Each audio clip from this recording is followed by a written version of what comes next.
Brand disclaimer: the views and opinions expressed on this platform by individuals, callers, or invited guests are their own.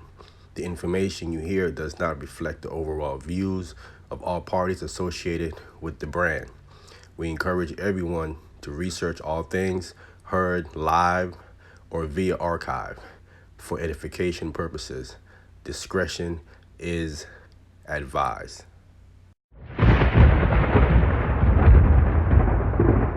Don't touch that dial. You're now listening to Debate Talk Free Radio.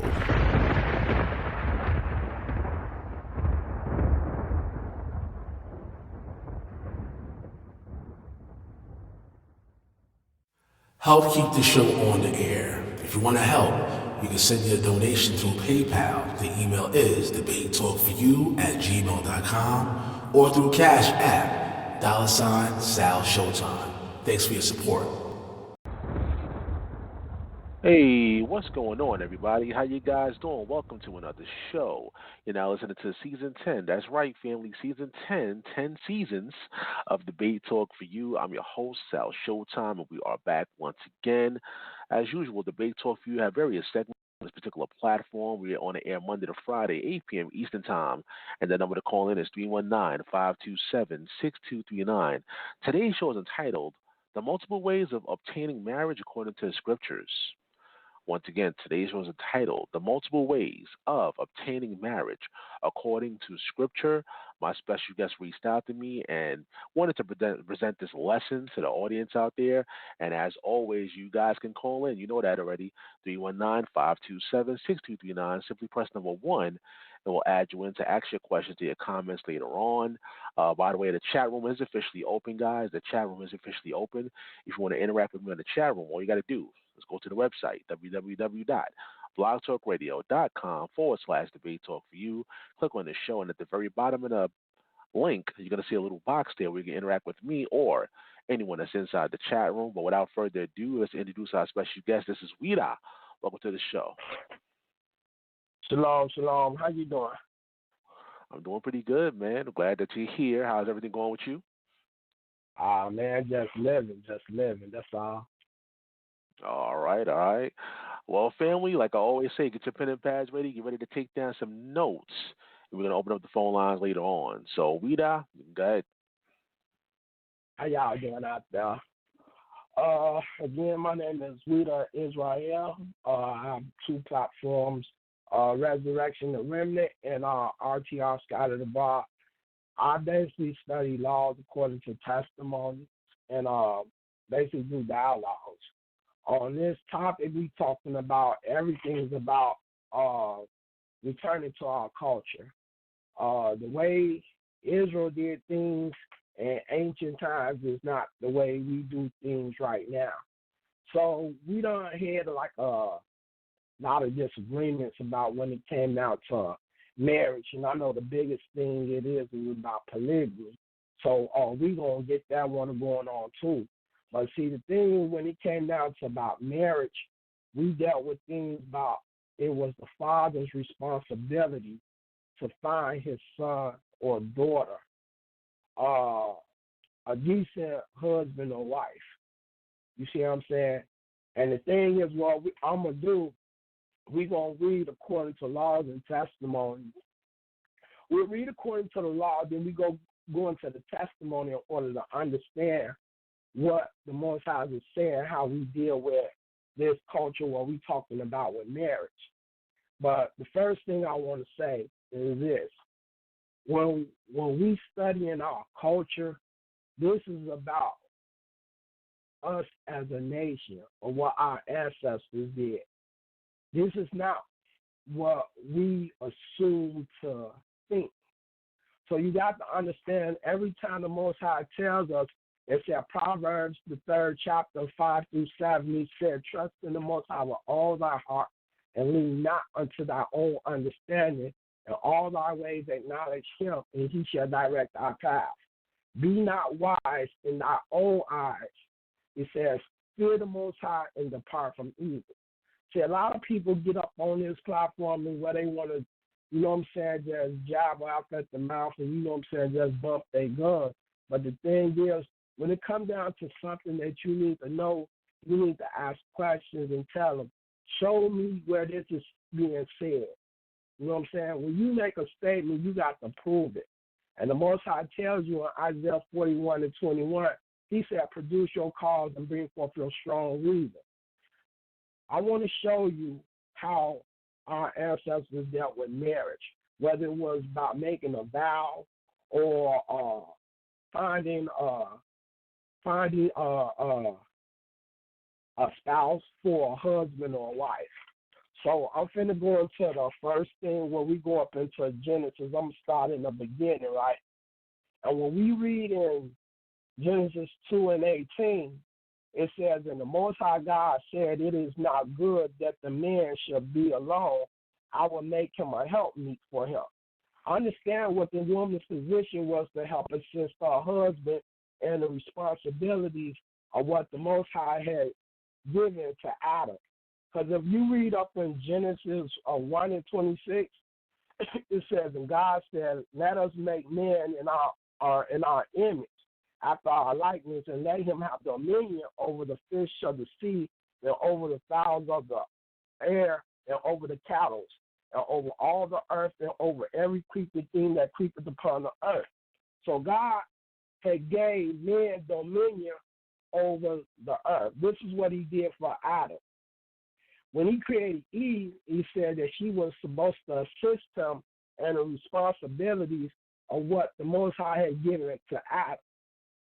That's why when we read in Genesis 2:24, he says, therefore shall a man leave his father and his mother, and shall cleave unto his wife, and they shall be one flesh, right? So the whole understanding about this is about a husband and a wife becoming one, a one mind, a one body, and one soul. And you got to understand this. The covenant that the Most High has given our people is about a covenant of peace, how to live peacefully in your home. If you have a man or a woman that disregards the law, it's always going to be chaos in the home. So this is why the Most High tells you, he said, Deuteronomy 30:19, he said, I give you blessing, I give you curse, and choose life and keep my commandments. See, the only way you be established and having peace in your home is when a man and a woman communicates on one signal. That's it, right? Now, the reason why I want to go into the testimony is to get you to understand how we study according to the words of the Creator. Because the Most High always tell us, Isaiah 8:20, he said, to the laws and to the testimony, if they speak not of these words, there is no light in them.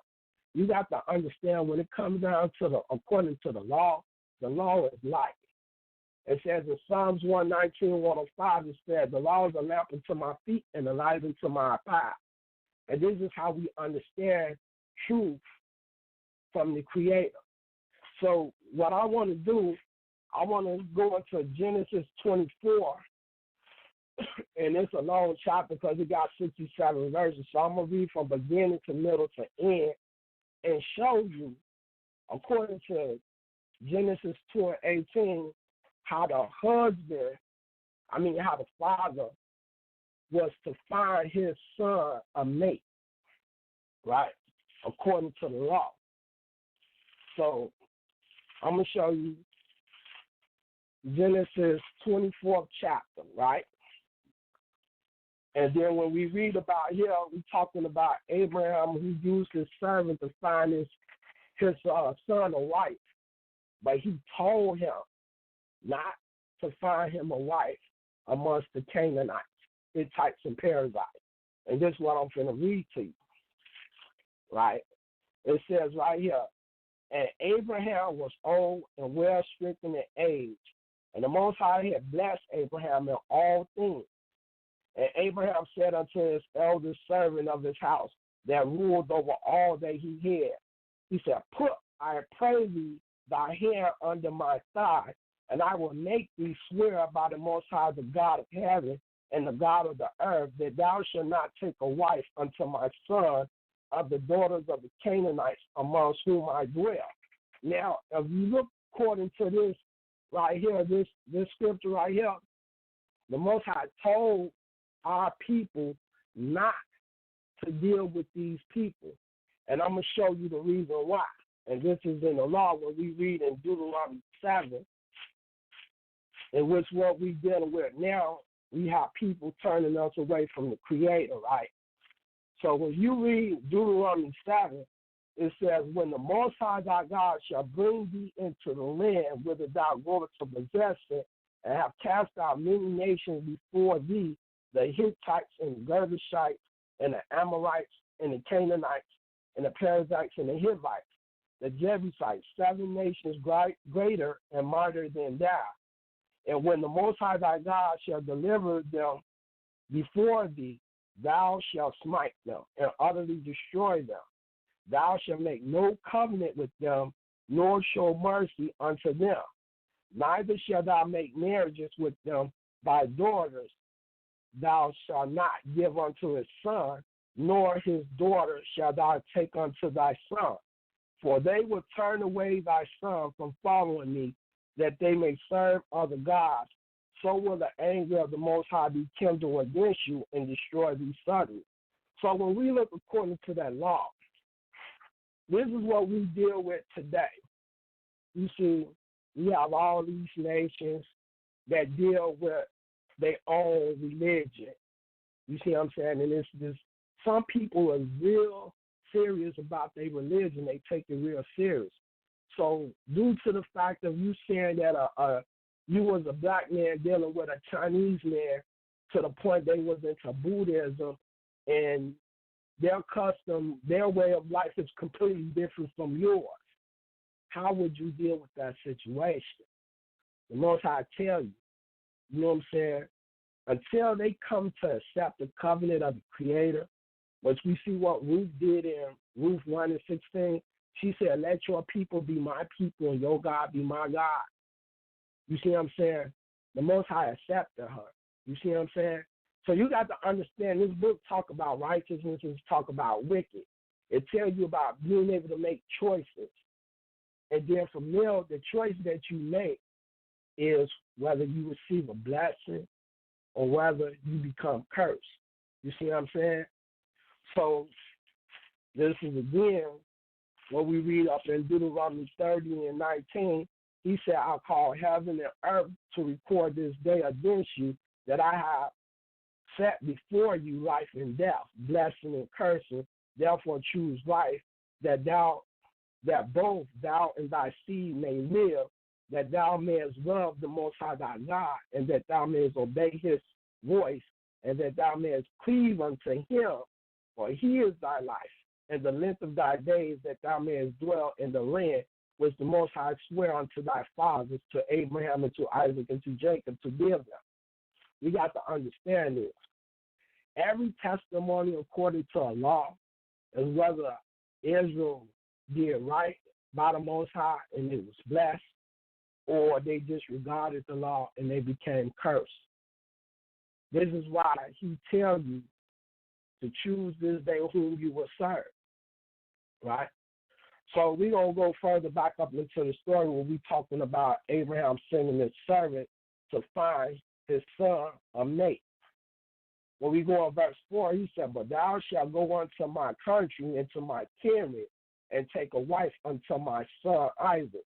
And the servant said unto him, peradventure, the woman would not be willing to follow me unto this land. Must I need, being thy son again, unto the land from whence thou camest? And Abraham said unto him, beware thou, that thou bring not my son thither again. The Most High God of heaven, which took me from thy father's house and from the land of my kindred, and which spake unto me, and thou swear unto me, saying, unto thy seed will I give this land. He shall send his angel before thee, and thou shalt take a wife unto my son from thence. And if the woman will not be willing to follow thee, then thou shalt be clear from this my oath. Only bring my son thither again. And the servant put his hand under the thigh of Abraham, his master, and swear to him concerning the matter, right? So I'm going to shorten this and go into the middle passage and tell you how the ceremony took place, right? And I'm going to start over here, and I'm going to go to verse 24. He said, and she said unto him, I am the daughter of Bethuel. This is when the servant met Rebekah. And he asked her, who is your father? She said unto him, I am the daughter of Bethuel, the son of Milcah, which she bare unto Nahor. She said, moreover unto him, we have both strong provender, enough room to lodge in. And the man bowed down his head and worshipped the Most High. And he said, blessed be the Most High God of my master, Abraham, who have not left destitute my master of his mercy and his truth. I being in the way, the Most High led me to the house of my master's brother. And the damsel ran and told them of her mother's house and these things. And Rebekah had a brother, and his name was Laban. And Laban ran out to the man unto the well, and he came to pass when he saw the earrings and bracelet upon his sister's hand. And when he heard the words of Rebekah his sister, saying, thus spake the man unto me, that he came unto the man, and behold, he stood by the camel at the well. So this was the servant gave the bracelet and everything upon Rebekah. You know, just like what you do, you give the engagement ring and the wedding ring and so forth. Well, she said, well, now they're, you know what I'm saying, engaged to be married. You see what I'm saying? But you still have to get the permission from the father, and it's up on him if he will approve whether or not that you will be allowed to marry his child, right? He said, and the man came into the house, and he ungirded his camel and gave straws and provender for the camels and water to wash his feet.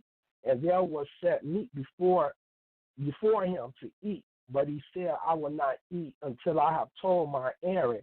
And he said, speak on. And he said, I am Abraham's servant. The Most High have blessed my master greatly, and he has become great, and he have given him flocks and herds and silver and gold and men servants and maid servants and camels and asses. And Sarah, my master's wife, bare a son to my master when she was old, and unto him have he given all that he had. And my master made me swear, saying, thou shalt not take a wife to my son of the daughters of the Canaanites, in whose land I dwell. But thou shalt go unto my father's house and to my kindred and take a wife unto my son. And see, when you find out about this testimony, we could go into the story about in Leviticus 18, and the Most High would tell you about unlawful marriage when he told you not to follow after the Canaanites. And we're going to show you where the things about incest, you know what I'm saying, was forbidden for you to marry your sister and brother, but you was allowed to marry your cousin. You see what I'm saying? This is why he told him, said, go amongst my kindred, but not amongst the Canaanites, right? So we go into verse 39, and he said, I said unto my master, peradventure the woman would not follow me. And he said unto me, the Most High before whom I walk will send his angel with thee and prosper thy way, and thou shalt take a wife for my son of my kindred and of my father's house. Then shalt thou be clear from this my oath when thou comest to my kindred, and if they give not thee one, thou shalt be clear from my oath. And I came this day unto the well and said, O Yah, God of my masters Abraham, if now thou prosper my way which I go, behold, I stand by the well of water. And it shall come to pass that when the virgin cometh forth to draw water, and I say to her, give me, I pray thee, a little water of thy pitcher to drink. And she said to me, both drink thou, and I will also draw for thy camel, that the same be the woman who the Most High hath appointed out for my master. And I'm going to just go over here to the end because this is a long chapter, and I want to show you further things about how marriage came about. When we go down here to verse 64, it says, and Rebekah lifted up her eyes, and when she saw Isaac, she lighted off the camel, for she had said unto the servant what man is this that walketh in the fields to meet us? And the servant said, it is my master. Therefore she took a veil and covered herself. And the servant told Isaac all things that he had done. And Isaac brought her into his mother Sarah's tent, and took Rebekah, and she became his wife. And he loved her, and Isaac was comforted after his mother's death. So when you understand, when it says and he took her, you're going to understand that's talking about sex. You see what I'm saying? And you're going to find out that sex consummates marriage. You see what I'm saying? A lot of things what our people don't understand when we dealing with adultery in today's time right here. You think you have a boyfriend or a girlfriend. When you lay down with that man or that woman, that becomes your spouse. And when you read up in the scripture, you will never find that the Most High say anything about having a boyfriend or girlfriend. And I can show you in some scriptures where we can see that sex consummates marriage. So I'm going to show you that right now. We're going to go to Deuteronomy 22, and then we're going to show you where you commit adultery at. So the thing is, what a lot of people don't understand, when you start having feelings for a person and you have a child, that's your wife, right? Check this out right here. Deuteronomy 22 and 28 and verse 29. It says, if a man find a damsel that is a virgin, right? Because Rebekah was a virgin, she didn't know no man. It said, which is not betrothed, and lay hold on her, and lie with her, and they be found. Then the man that lay with her shall give unto the damsel fathers 50 shekels of silver. See, the thing is, you had to pay when it comes down to giving a virgin away. We ain't talking about the maiden because, virgins, I think virgins have at least like 3 definitions when you're talking about a maiden woman and a woman who's not known a man, and it's another one. You know what I'm saying? But it says, then the man that lay with her shall give unto the damsel father 50 shekels of silver, and she shall be his wife, because he hath humbled her. He may not put her away all his days. Right? So the thing is, you know how dudes spit that game, and you come up on a female where you get her to go, man, you think, brothers, y'all think y'all going to get away just up and just leave a female alone? When you have sex with that woman, that's your wife. And this is what the word says, right? So when you look according to this law right here, and it says that you have to pay the father 50 shekels, and then you have to marry the daughter. Now, according to this law, to get a better understanding, it's very important to go into the testimony to understand the law. You see what I'm saying? So the thing is, I'm not going to talk like a pastor and tell you what I feel. I'm going to show you according to the law and to the testimony for you to understand the law and know what you're dealing with. So according to Deuteronomy 22, and we see in verse 28, 29, it tells you that if you humble a woman, that you have to pay the father 50 shekels, and you must marry that daughter, that woman. Now, let me go show you in Genesis 34, according to this law, what took place with Shechem and Dinah, and how to understand the law, right? Check this out. According to Deuteronomy 22, verse 28, 29, we see a testimony being taken place. And it says, and Dinah, the daughter of Leah, which she bare unto Jacob, went out to see the daughters of the land. And when Shechem, the son of Hamor and Hivite, prince of the country, saw her, he took her and lay with her and defiled her.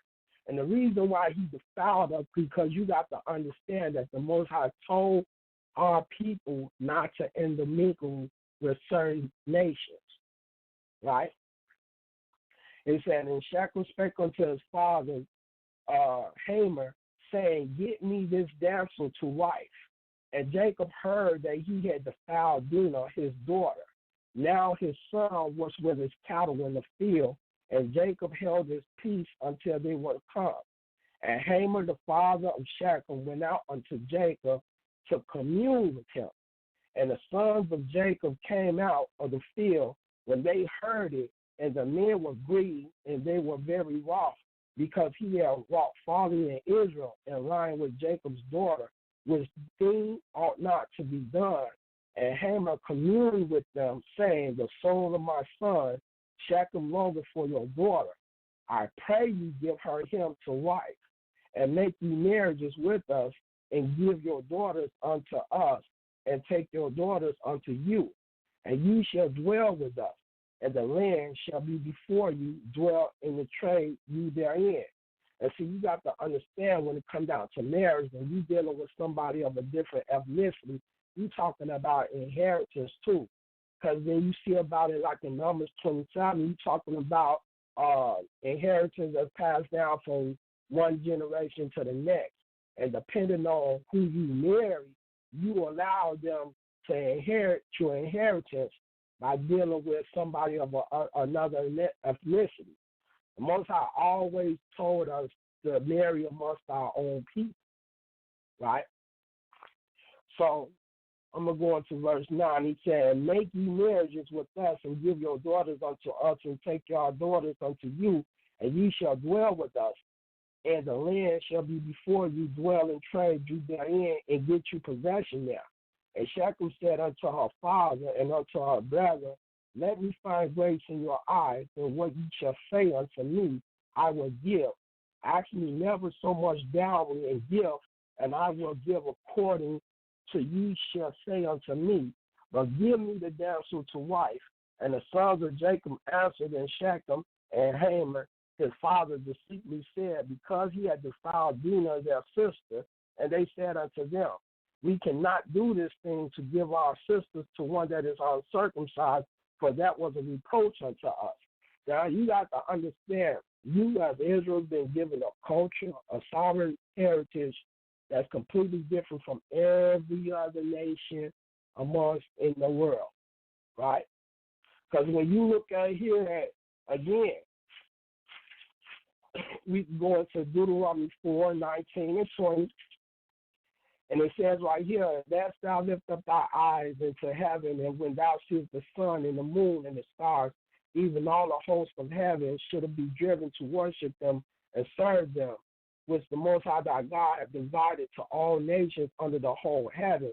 But the Most High have taken you and brought you forth out of the iron furnace, even out of Egypt, to be unto him a people of inheritance, as ye are this day.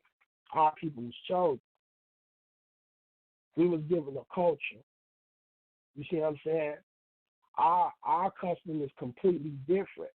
And due to we lost that culture in Jeremiah 17 and 4, where you say you shall discontinue from your heritage, we're trying to find our way back to our own way of life.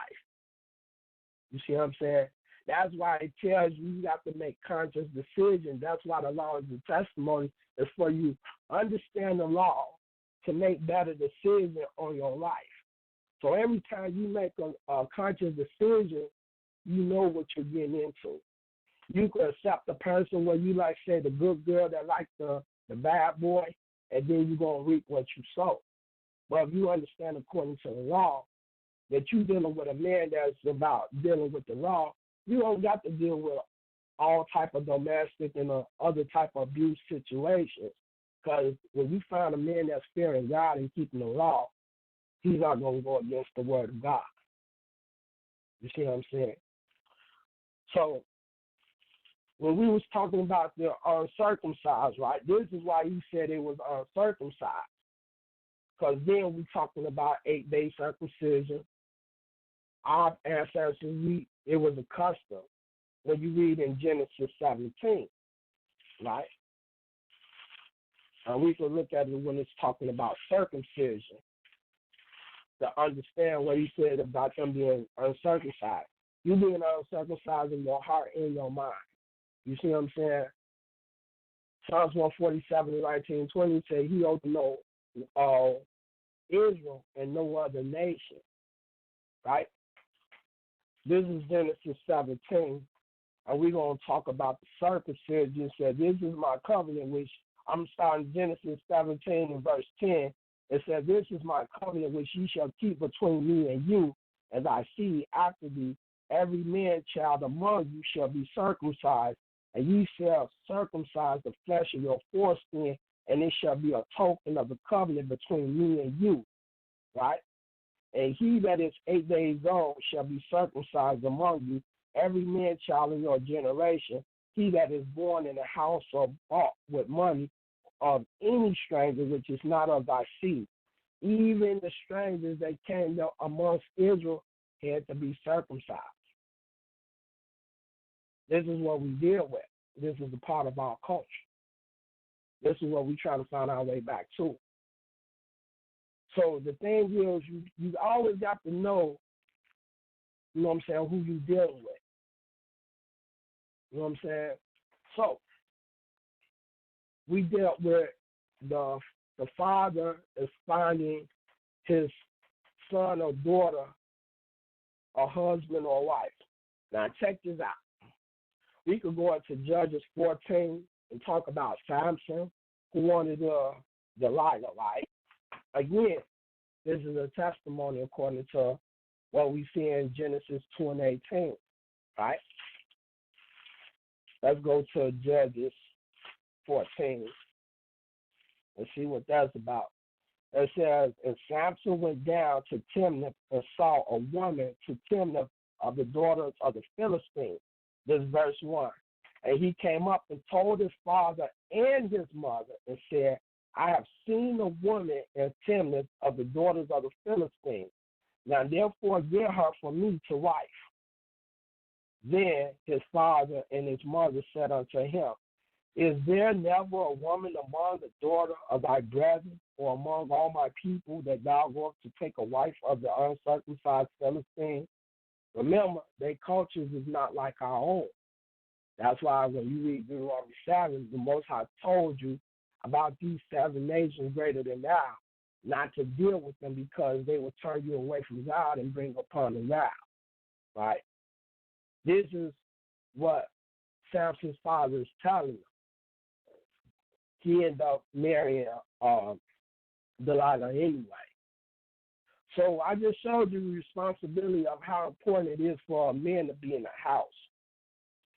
A man of God that's following the law, you know what I'm saying, to keep peace in your home, right? Now, we got another one we want to talk about. And this was kind of like irritating me when I heard some people say, well, God did not acknowledge this. We're going to talk about polygamy. Now, this is for you sisters out here. You need to understand this. Everything that we do in this world today, we are being judged. The Most High judge you according to your works, on whether you're going to keep the law or whether you're going to forbear the law. So right now, we're going to talk about polygamy, right? Now, we're going to go into the book of Genesis, where we're going to start from the beginning. Because everything got to start from the beginning, then it goes on down through the Torah from Genesis through Deuteronomy. And see, when you look at Genesis 4, you see Lamech, right? Lamech had 2 wives. In verse 19, Genesis, the 4th chapter and the 19th verse. It said, and Lamech took unto him 2 wives. The name of the one was Ouidah, and the name of the other Zillah. Right? So right here we're talking about polygamy. A lot of our people, like last time what I heard that they said was about men lusting after women. No, this is your culture. You got to understand this. So when somebody get up and tell you that God said he did not acknowledge polygamy, they lying to you. Because for one, you giving your own vain thoughts about what you say that God said, but you're not reading God's word. That's why he said, produce your cause and bring forth your strong reason. If the Most High would have said that this man or that woman was wrong, well, I'm going to just say the man because it's very important. A man can have multiple wives. A woman cannot have multiple husbands. You see what I'm saying? And then we got to think about the law when people quote scriptures about the Most High and lie.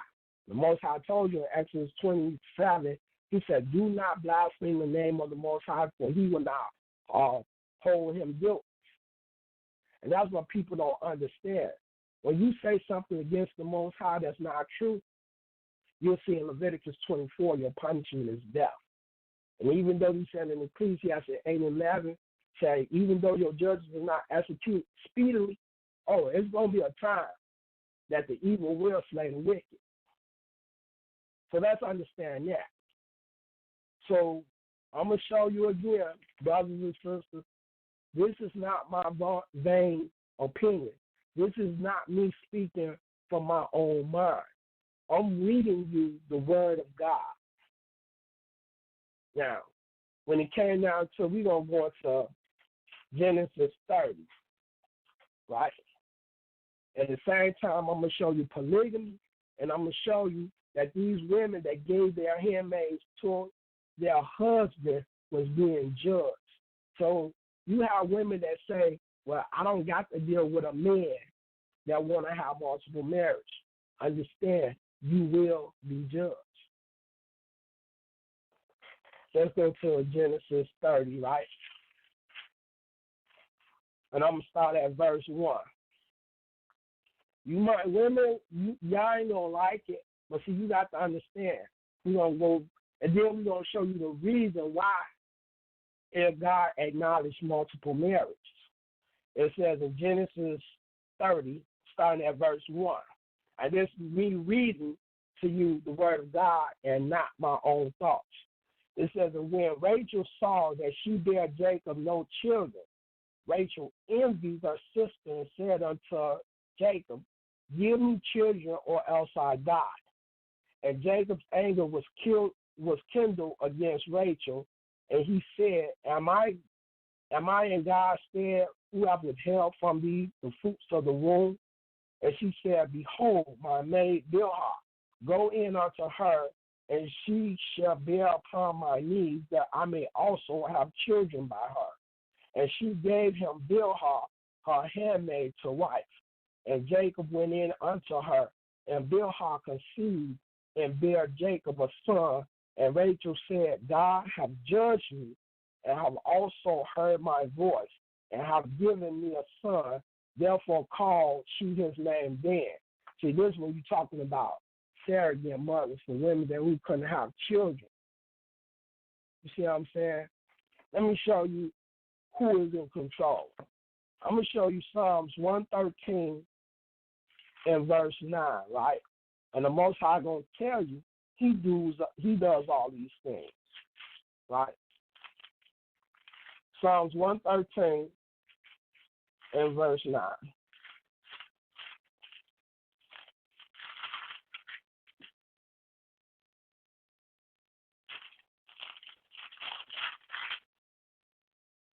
Here we go right here. The Most High say, he maketh the barren woman to keep house, to be a joyful mother of the children. Pray ye the Most High. It's the Most High that does all this.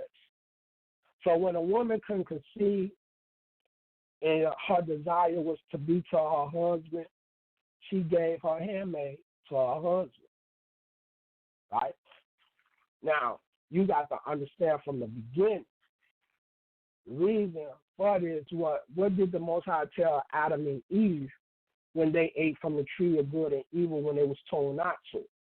See, I can show you context when you talk about from what Adam and Eve did. They was given a commandment that they broke, and then they became cursed. And then when you go to Deuteronomy 28, the Most High told Israel if they was to keep the covenant that he would give them a blessing. And then in Deuteronomy 28:15, he said, but if they forsaken the covenant, then he will curse them. See, these are two different stories on the timeline, but they're talking about similar situations. Affording you understand that in Ecclesiastes 1, it says everything repeats itself. You see what I'm saying? This is what we getting the understanding for. And then I forgot to mention in Genesis 29, hey, Jacob worked for 7 years for Leah and Rachel. Now, this was so much about lust. Why did the Most High not punish Jacob for having 2 wives? We can read Genesis 29, and I'm going to show you this ain't my own understanding for you people to say that, okay, you just want to lust after women. It says in Genesis 29, and I'm going to start at verse 15, and 11 said unto Jacob, because thou art my brother, shouldst thou therefore serve me for naught? Tell me, what shall thy wages be? And Laban had 2 daughters. The name of the elder was Leah, and the name of the younger was Rachel. Leah was tender-eyed, but Rachel was beautiful and well-favored. So Jacob wanted to marry Rachel, right? In verse 18, it said, and Jacob loved Rachel and said, I will serve thee 7 years for Rachel, thy youngest daughter. And see, you understand, when you make an agreement, the Most High upholds you to your word. When you break a vow, you got to bear that iniquity for disregarding that vow. Now, this was an agreement between Laban and Jacob that he worked the 7 years for Rachel, but you're going to find out what happened, right? It said, in verse 20, said, and Jacob served 7 years for Rachel, and they seemed unto him but a few days, but for the love he had to her. And Jacob said unto Laban, give me my wife, for my days are fulfilled, that I might go in unto her. Remember, when he said go in unto her, he's talking about sex. Sex consummates marriage. So, like I said, again, your boyfriend and girlfriend, when you having sex, that's your husband. That's your wife. And it says in verse 23, and it came to pass in the evening that he took Leah, his daughter, and brought her to him. And he went in unto her, and Laban gave unto his daughter Leah, Zilpah his handmaid, for a handmaid. And it came to pass that in the morning, behold, it was Leah. And he said to Laban, what is this thou hast done unto me? Did not I serve with thee for Rachel? Wherefore then hast thou bewildered me, betricked Jacob, right? In verse 26, and it said, and Laban said, it must not be so done in our country to give the younger before the firstborn. Fulfill her week, and we will give thee this also for the service which thou shalt serve with me yet 7 other years. And Jacob did so and fulfilled her weeks, and he gave him Rachel, his daughter, to wife also. So you tell me, according to that testimony, why did the Most High not punish Laban if you saying that having more than one wife is fornication? Because when you see, according to Genesis 30, here go Leah and Rachel was barren, and they was not able to conceive. They gave their handmaids to Jacob in order for them to be his wife and bear children. Now, I want to show you, according from the Most High's mouth himself, saying to David, when he committed adultery, we're going to go to 2 Samuel, right? And I'm going to read the testimony of what it is that David had did, because he committed adultery. Remember, long as a woman is not married, a man can have her as his wife. But if that woman belongs to another man, that is called adultery. You cannot deal with a woman that is already married to another man. So we're going to go to 2 Samuel 11, right? And I'm going to show you what David did. And then we're going to go into the testimony here from the words of the Creator and see, is polygamy unlawful?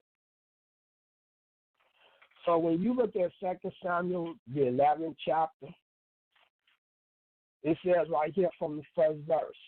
It said, and it came to pass that after the years was expired, at the time when kings go forth to battle, that David sent Joab and his servant with him and all Israel, and they destroyed the children of Ammon and besieged Rabbah. But David tarried still at Jerusalem. And it came to pass in the evening tide that David arose from off his bed and walked upon the roof of the king's house. And from the roof he saw a woman washing herself. And the woman was very beautiful to look upon. And David sent and inquired after the woman. And one said, is not this Bathsheba, the daughter of Eliam, the wife of Uriah the Hittite? And David sent messengers and took her.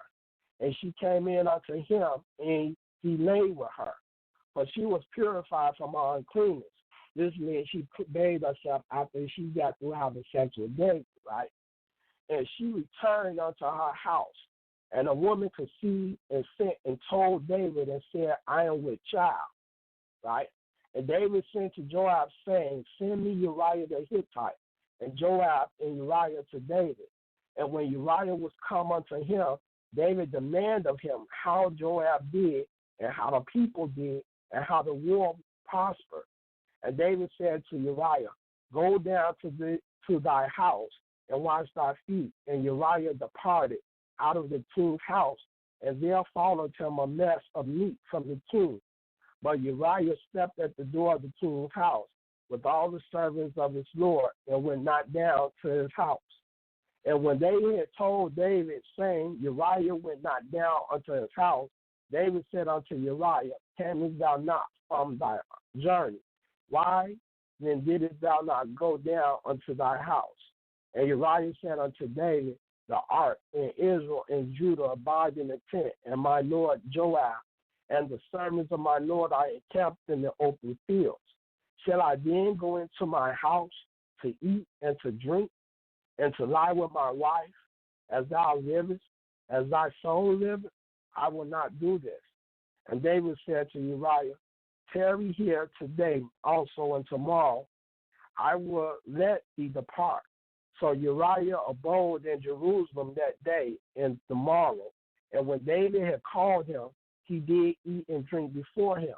And he made him drunk. And at evening he went out to lie on his bed with the servants of his Lord, but went not down to his house. And it came to pass in the morning that David wrote a letter to Joab and sent it by the hands of Uriah. And he wrote in the letter, saying, set ye Uriah in the forefront of the hottest battle, and retire ye from him, that he may be smitten and die. And this is where David ended up, devising a plan to kill Uriah. And it came to pass when Joab observed the city that he assigned Uriah unto a place where he knew that valiant men were. And the men of the city went out and fought with Joab, and there fell some of the people of the servants of David, and Uriah the Hittite died also. So this was a sin because the fact is David had ended up getting another man's woman pregnant, right? Now, check this out. We're going to go into 2 Samuel 12. Since people say polygamy is not valid in our culture, right? That said, it's considered fornication and is going against the law.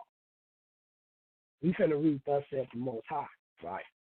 Let's go to 2 Samuel 12 chapter, and we're going to start from the first verse, right? And it says, and the Most High sent Nathan unto David, and he came unto him and said unto him, there were two men in one city. Nathan is speaking a parable to David, right? The one rich and the other poor. The rich man had exceeding many flocks and herds, but the poor man had nothing save one little ewe lamb, which he had bought and nourished up, and it grew up together with him.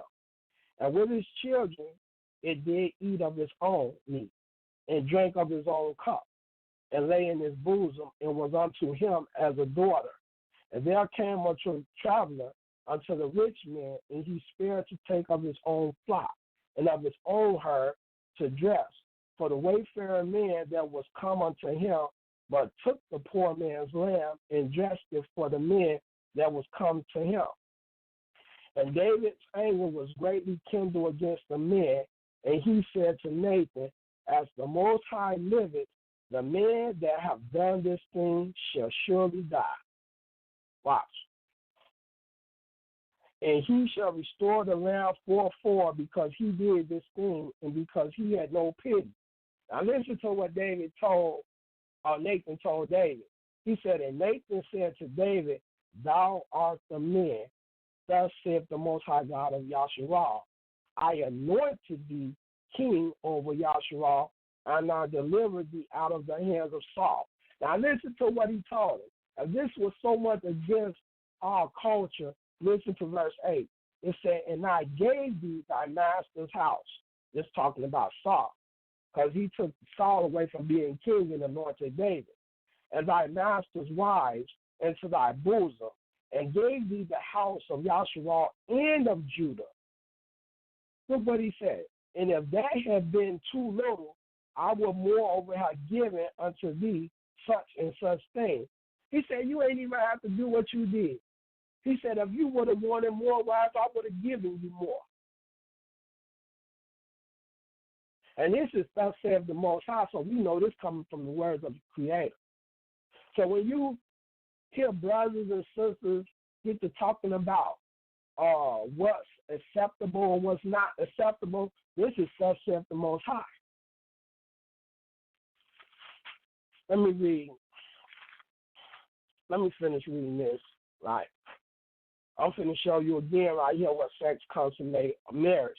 Because even David took Bathsheba to be his wife even after he had sex with her. Check this out. We read verse 8, right? Look at what verse 9 said. He said, wherefore hast thou despised the commandments of the Most High to do evil in his sight? Thou hast killed Uriah the Hittite with the sword. Thou shalt not kill in Exodus 20 and 13. And hast taken his wife to be thy wife. Sex consummate marriage. According to the law in Exodus 20 and 14, it says, thou shalt not commit adultery. Exodus 20 and 17 says, thou shalt not cover thy neighbor's house.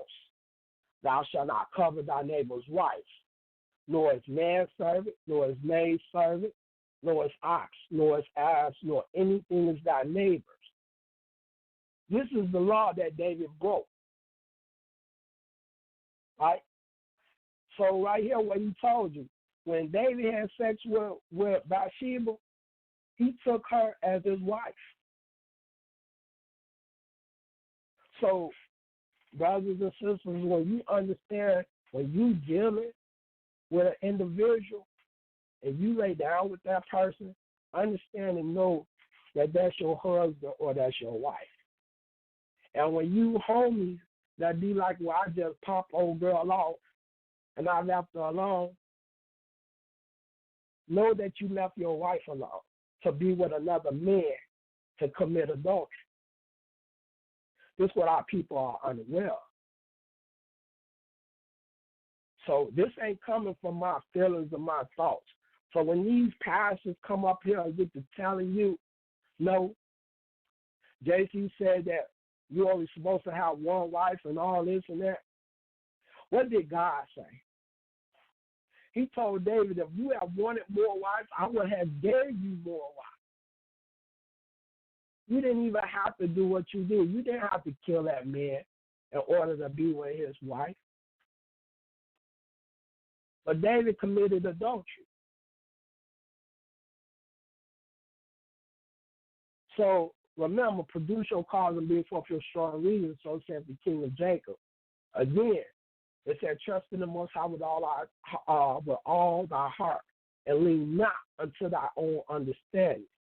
In all thy ways acknowledge him, and he shall direct thy path. Be not wise in thy own eyes. Fear the Most High and depart from evil. When people lean on to their own understanding, that means you're being wicked.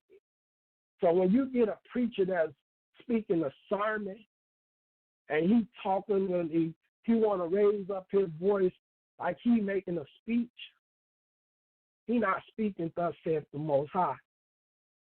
Now, let me show you that. Any individual that speaks in the name of the Most High, right? And I'm going to show you what's going to happen with them. Just to stop for a moment. This is Jeremiah 9:23 and 24. It says, thus saith the Most High, let not the wise man glory in his wisdom, neither let the mighty man glory in his might. Let not the rich man glory in his riches, but let him that glory in this, that he understand and know of me, that I am the Most High, which exercise loving kindness, judgment, and righteousness in the earth. For in these things I delight, saith the Most High. So if you're not coming in the name of the Most High, and you speak in vain knowledge, what we read in Job 15, check this out. This is the law according to what the Most High says, a prophet and to do his will. Check this out in Deuteronomy 18. And I'm going to show you what's happening with these brothers right here. Verse 18, I'm sorry, verse 18. Most High said, I will raise them up a prophet from among their brethren, like unto thee, and I will put my words in his mouth, and he shall speak unto them all that I shall command him. A lot of these pastors come over here and they talking about JC and all that. He said, thou shalt not have no other God before me. That's Exodus 23. Deuteronomy 10 and 20, it says that you shall swear by his name and cleave unto the Most High. Right? Verse 19 said, it shall come to pass that whosoever will not hearken unto my words, which he shall speak in my name, I will require it of him. That means he's going to kill you. But the prophet which shall presume to speak a word in my name, which I have not commanded him to speak, or that shall speak in the name of other gods, even that prophet shall die. Understand, we live in our last days. When people over here speaking against us, said the Most High, you have a problem. You have a serious problem. Genesis to Deuteronomy is about Torah. Isaiah 8 and 20, to the laws and to the testimony, they speak not of these words, there is no light in them. Right? We go according to the law. Thus saith the Most High. The Most High told David he would have given him more wives. In 2 Samuel 12 and the 8th verse. But we got people out here saying that it's wrong to have multiple marriage. And then people say, well, you can't have multiple marriages due to your condition, right? This is the reason why the Most High told us to multiply, right? First, I'm going to read Genesis, the 9th chapter. And this was a blessing that was given to Ham, Shem, Japheth, and Noah. So due to the fact that the Most High gives you a blessing, you wives have not the right to take that blessing away from us. And this is not being selfish, but the thing is, understand this. You are being judged. What happened with Leah and Rachel, they both was judged. And then I'm going to show you what Sarah did according to the same situation in Rachel and let you know what was the outcome of that event, right? This is Genesis 9 and verse 1. It said, and God blessed Noah and his son and said unto them, be fruitful and multiply and replenish the earth. This is what the Most High told us. He blessed us with this.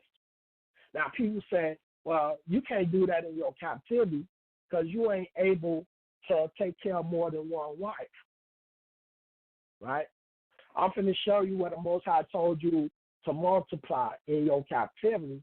And then we're going to see how everything is supposed to work itself out when it comes down to multiple marriage. Right? Let's go to Jeremiah. We're going to go to the 29th chapter. And then we're going to read, I'm going to read in context. I'm going to start from the first verse and read all the way to verse 7. So you understand what's being said.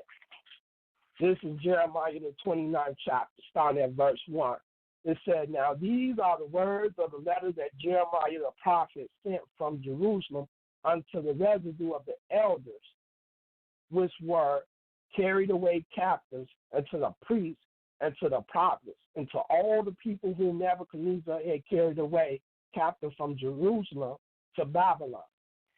After that, Jeconiah, the king and the queen and the eunuchs, the prince of Judah and Jerusalem, and the carpenters and the smiths were departed from Jerusalem by the hands of Elisha, the son of Shaphan, and Gemariah, and the son of Hilkiah, whom Zedekiah, king of Judah, sent unto Babylon to Nebuchadnezzar, king of Babylon, saying, thus saith the Most High of hosts, the God of Israel, unto all that are carried away captives, whom I have caused to be carried away from Jerusalem unto Babylon. Verse 5 says, build ye houses and dwell in them, and plant gardens and eat the fruits of them. Verse 6, here we go. Take ye wives and beget sons and daughters, and take wives for your sons, and give your daughters to husbands, that they may bear sons and daughters, that ye may be increased there and not diminished. And seek the peace of the city whither I have caused you to be carried away captives, and pray unto the Most High, for in the peace thereof shall ye have peace. And this ain't talking about seeking peace with the land, because when you read Proverbs 16 and 7, right? And we're going to go there so we get an understanding, because a lot of people be talking about obeying the law of the land. No, we ain't talking about the law of the land. We're talking about seeking peace in the city. The Most High said right here, Proverbs 16 and 7 said, when a man's ways pleases the Most High, he makes even his enemies to be at peace with him. That's following the laws of the Creator. And then you're going to see in certain scriptures where Most High tells you in Deuteronomy 12 and 15, it said, take heed to yourselves. So he's telling you to take wives and give your sons and daughters that they may take husbands and wives, that they not diminish. Because see, what people don't understand with our people, when you talk about Philando Castile being killed, Alton Sterling, Sandra Bland, and so forth, all these people that was killed in the street, this was already prophesied. Look at Ezekiel 11, why he said that you not diminish. Because we know that not only that we kill ourselves, since people like to say black on black crime, so I'm going to throw that out there first. But then you talk about cops killing our people. And this is Ezekiel 11. That was a prophecy, what the Most High said will come about with our people. So when you look at Ezekiel 11, starting at verse 1, it said, moreover, the Spirit lift me up and brought me unto the east gates of the Most High's house, which looketh eastward, and behold, at the door of the gate, 25 men, among whom I saw Azariah the son of Azur, and Palatiel the son of Benaiah, prince of the people. Then said he unto me, Son of man, these are the men that devise mischief and give wicked counsel in this city, which say it is not near, let us build houses. This city is the cauldron, and we be the flesh. Therefore prophesy against them, prophesy, O son of man. And the Spirit of the Most High fell upon me, and said unto me, speak, thus saith the Most High. Thus have ye said, O house of Israel, for I know the things that cometh into your mind, every one of them. Watch this. He said, ye have multiplied your slain in this city, and ye have filled the streets thereof with the slain.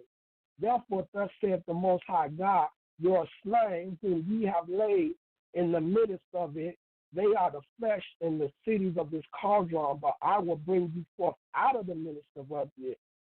Ye have feared the sword, and I will bring a sword upon you, saith the Most High God. This was prophesied. And this when Israel forsaken the covenant, that the curses came upon our people, and the Most High is telling you what happened. Now, the Most High did say he had mercy on. And he told you, take ye wives, and take wives for your sons and daughters, that ye not diminish. This was the reason for this. So out of every evil, there's some good that's going to come about. This is what we need to understand. So like when our sisters, again, you have problems dealing with polygamy, understand how Leah and Rachel was judged when they gave their handmaid, right, to Jacob. A lot of people say that's the modern time. That was back then, but this is now. You see what I'm saying? So watch this. Jeremiah 6:16 tells us this.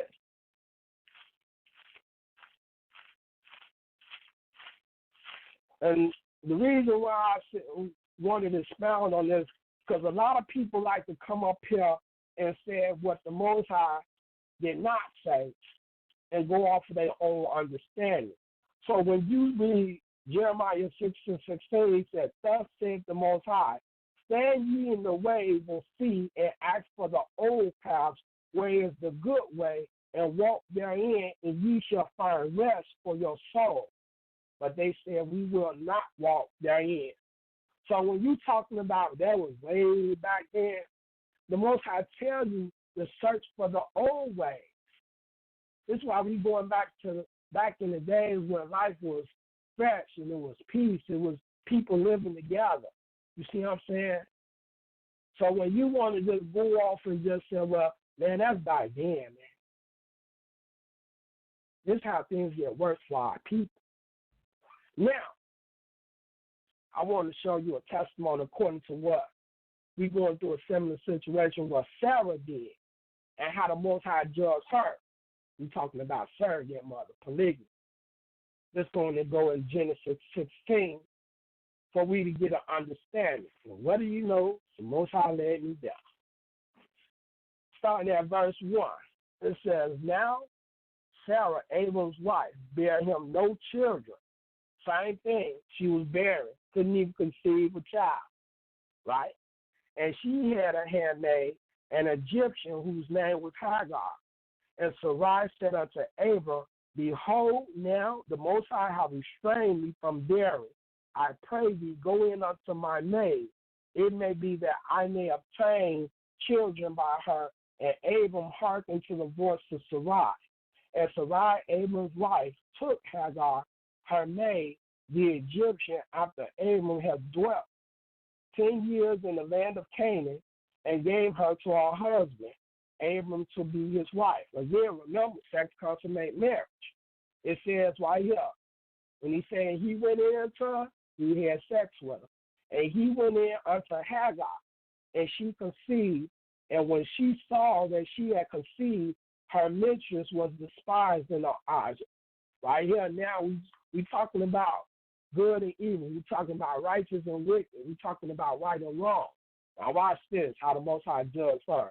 He said, and Sarai said unto Abram, my wrong be upon thee. I've given my maid into thy bosom. And when she saw that she had conceived, I was despised in her eyes. The Most High judged between me and thee. See? We talking about righteous and we talking about wicked. When Rachel gave Jacob Bilhah, what did she say? She said, the Most High have judged me and given me a son, and she named him Ben. The Most High judged her. So when it comes down to our sisters, you might disagree, but understand you are being judged on your actions, on how you deal with your spouse. Now remember, I'm going to go to Genesis 3:16 again, what the punishment was to Adam and Eve and how he cursed Eve. And this is what he said. Remember, he said, Genesis 3:16, he said, unto the woman, he said, I will greatly multiply thy sorrow and thy conception. In sorrow thou shalt bring forth children, and thy desire shall be to thy husband, and he shall rule over thee. Now, when we talking about ruling over someone, we ain't talking about being harsh and being mean or, you know what I'm saying, treating somebody unkind. Because the law tells you up in Leviticus 25 and 43, he said not to rule over your neighbor with rigor. You got to understand the law to understand what's going on, how we're supposed to be dealing with each other in today's time. When a husband rules over his wife, it's according to the laws of the Creator. Remember, the woman is therefore a helpmate to help assist in the responsibility of what God had given to Adam. So when you read Deuteronomy 6 and Deuteronomy 11, where it tells that you're supposed to teach your children the laws, statutes, and commandments, this is what we're talking about, bringing peace into the home. That's why he said that the husband shall cleave unto the wife, and they shall be one flesh in the covenant, keeping the commandments. Whenever you have an adversary that goes against the law, you ain't going to never have peace in your home. You'll never have peace. Because that person thinks and feel their own way, and you think and feel your own way. And when y'all bumping heads, y'all ain't gonna work out well together. So when people say opposite attracts, that's a lie. Opposites do not attract. You might have desires for that person in the meantime, but that don't mean that it's going to work out like you want it to, especially when y'all have a different mindset. Right? So, we've seen testimonies according to Rachel, when the Most High gave, when Rachel gave her handmaid to Jacob. And we've seen the outcome of the judgment with her versus the outcome with Sarah. Remember, we're talking about good and evil, righteous and wicked. That's why he said, I give you blessing, I give you cursing, choose life and keep my commandments. If you keep the commandments, you won't go through what you're going through. Now, I know people going to say, well, how's that going to work out if you poor or you struggling? Remember, the husband and the wife got to be working together as one.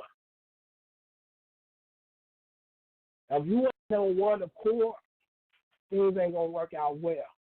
Women, you got to understand your husband is your husband. Your desire is to your husband. But the thing about the husband, he needs to understand Leviticus 25. Let me go there, and I'm going to read it again, what I just said. According to the law, the Most High tell you not to rule over your neighbor with rigor. You got to rule according to the law. Leviticus 25 and verse 43, he said, thou shalt not rule over him with rigor, but shalt fear thy God. You can't be bitter or harsh and mistreating a person and standing on their neck like they said, what you think you king of this castle. You might be the king of your castle, but that don't mean that you're supposed to be harsh and bitter towards your spouse. That's the law. You see what I'm saying? This is why when you understand the law, you're going to have a better outcome on how you deal with life. You got to make that decision then. Right? Now, let's go into about Proverbs 31. And we're talking about a virtuous woman, right? A woman's desire is to her husband. Let's go Proverbs 31. So we get understanding of how we should be toward one another, even in matrimony, right? Proverbs 31 said, the word of King Lemuel, the prophecy that his mother taught him, what my son and what the son of my womb and what the son of my vows. Give not thy strength unto women. Remember, never give your power over to a woman. Because when you look according to the law, look, check this out. When Adam listened to his wife, The Most High judged them. He punished them. He says, since I'm going to read to you what he told him. What he says in Genesis 3:17 through 19. So this is how he punished Adam. Verse 17, he said unto Adam, he said, because thou hast hearkened unto the voice of thy wife, and hast eaten of the tree of which I command thee, saying, thou shalt not eat of it. Cursed is the ground for thy sake, and sorrow shalt thou eat of it all the days of thy life. Thorns also and thistles shall it bring forth to thee, and thou shalt eat the herbs of the field, and the sweat of thy face shalt thou eat bread till thou return unto the ground, for out of it was thou taken, for dust thou art, and unto dust thou shalt return. So if you got a wife who's not following the law, and you think that she's going to have control and dominance on you, you really in for a fight. Because now we're talking about control. We're talking about who wears the pants in the house. Now, when it came down to, don't get me wrong, when it came down to this, right?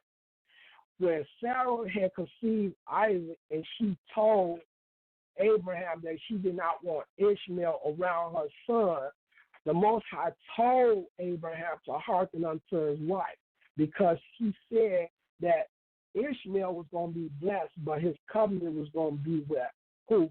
Isaac. You got to understand, when you speak in righteous, this is only when things is acceptable. When you speak in wicked, then you got a problem. Right? Now let's go to verse 5. He said, lest they drink and forget the law, right? Again, when we're talking about the law, he said, and pervert the judgment of any of the afflicted. Give strong drink unto him that is ready to perish. You ready to die? And wine unto those that be of heavy heart. Let him drink and forget his poverty, and remember his misery no more. Open thy mouth for the dumb in the cause of all such as are appointed to destruction. Open thy mouth, judge righteously, and plead the cause of the poor and needy. Who can find a virtuous woman? For her price is far above rubies. The heart of her husband do safely trust in her. He trusts in his wife, so that he shall have no need of spoil. Right? She will do him good and not evil all the days of her life. She seek wool and flax and work willingly with her hands. She is like the merchant ships. She bringeth her food from afar. She rides also while it is yet night and give meat to her house. Right? She brings home the bacon. Well, we don't supposed to eat bacon. We want to eat pork. So, scotch that. And a portion of her maiden, she consider a field and buy it, and with the fruits of her hand, she planted a vineyard. She girded her loins with strength and strengthened her arms. She perceived that her merchandise is good, her camels go not out by night. She layeth her hand to the spindle, on her hands hold the staff. She stretched out her hands to the poor. She reached forth her hands to the needy. She is not afraid of the snow for her household, for all her household are clothed with scarlet. She make herself covered with tapestry. Her clothing is silk and purple. Her husband is known in the gates when he sitteth among the elders of the land. She maketh fine linens and selleth it, and delivereth girdles unto the merchants. Strength and honor are her clothing, and she shall rejoice in the time to come. She opened her mouth with wisdom, and her tongue is the law of kindness. Remember, you got to be on one accord. Her children arise up and call her blessed. Her husband also, and he praise her. Many daughters have done virtuously, but thou excellent them all. Favor is deceitful and beauty is vain. But a woman that fears the Most High shall be praised. Give her the fruits of her hand, and let her own work praise her in the gates. Selah. See, this is what we talked about in the times where everything repeats itself. Our people was killed in the streets. Just like what you're talking about in Exodus 1, when Pharaoh told the Hebrew midwives to drown the Hebrew males in the Nile River. But see, they was to help me. They didn't do it. Watch this. They help assist. This was the whole thing. You got to understand and listen to what they say. We are not of the Egyptians. We are completely different. Our custom is not what y'all think it is, right? Look at this. It says, I'm going to start at verse 11, right? Watch this in Exodus, the first chapter. It says, therefore they did set over them taskmasters to afflict them their burden. And they built for Pharaoh treasure cities, Pithom and Ramses. But the more they afflicted them, the more they multiplied and grew, and they were grieved because of the children of Israel. This is what the men go through in this day and time. It's hard for us to make a living being in a house with our wives, right? And the Egyptians made the children of Israel to serve with rigor, and they made their lives bitter with hard bondage and mortar and brick and all manner of service in the field. All their service wherein they made them serve was with rigor. And the Most High told you in Leviticus 25 and 43 not to rule over your neighbor with rigor, right? But we talking about another nation ruling over Israel. And the king of Egypt spake to the Hebrew midwives, of which the name of one was Shiphrah and the name of the other Parth. And he said, when you do the office of a midwife to the Hebrew women and feed them upon the stools, if it be a son, then ye shall kill him. But if it be a daughter, then she shall live. But the midwives feared the Most High and did not, as the kings of Egypt commanded them, but saved the men children alive. Tell me if that ain't gonna help me. See, that's because we in the land of the white man, the Most High tells you not to walk in the ways of the heathen. You don't have to follow their custom. It tells you in Leviticus 26 to accept your punishment. But it tells you not to walk in the manner of other nations when you read Leviticus 20 and 23. Right? It said, but the midwives feared God and did not as the king of Egypt commanded them, but saved the men children alive. And the king of Egypt called for the midwives and said unto them, why have ye done this thing and have saved the men children alive? And the midwives said unto Pharaoh, because the Hebrew women are not as the Egyptian women, for they are alive, being are delivered ere the midwives come in unto them. Therefore God dealt well with the midwives, and the people multiplied and waxed very mighty. And they multiplied, even in their captivity, what we read in Jeremiah 29, 6 and 7, that you not diminish. So we got to understand who we are, what our culture is, and how we should live. Leviticus 20 and 23, right here tells us, again, what I was saying. It says, and ye shall not walk in the manner of the nation which I cast out before you, for they commit all these things, and therefore I abhor them. We don't supposed to follow what the white man laws is. You have a law that was given to you by your Creator. That's why the Most High tell you in Deuteronomy 12 and 30, it said, take ye heed to yourselves.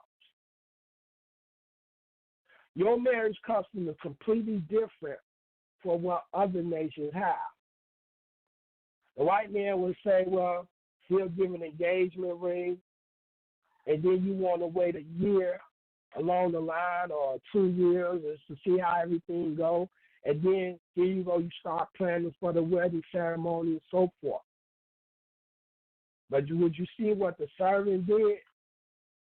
Abraham's servant went and searched out for Abraham's son a wife.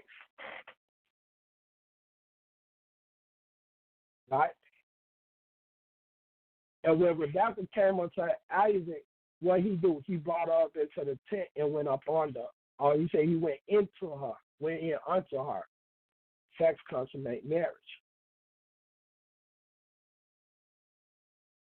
See, understand, when you don't take heed to the law, these are the things that we deal with.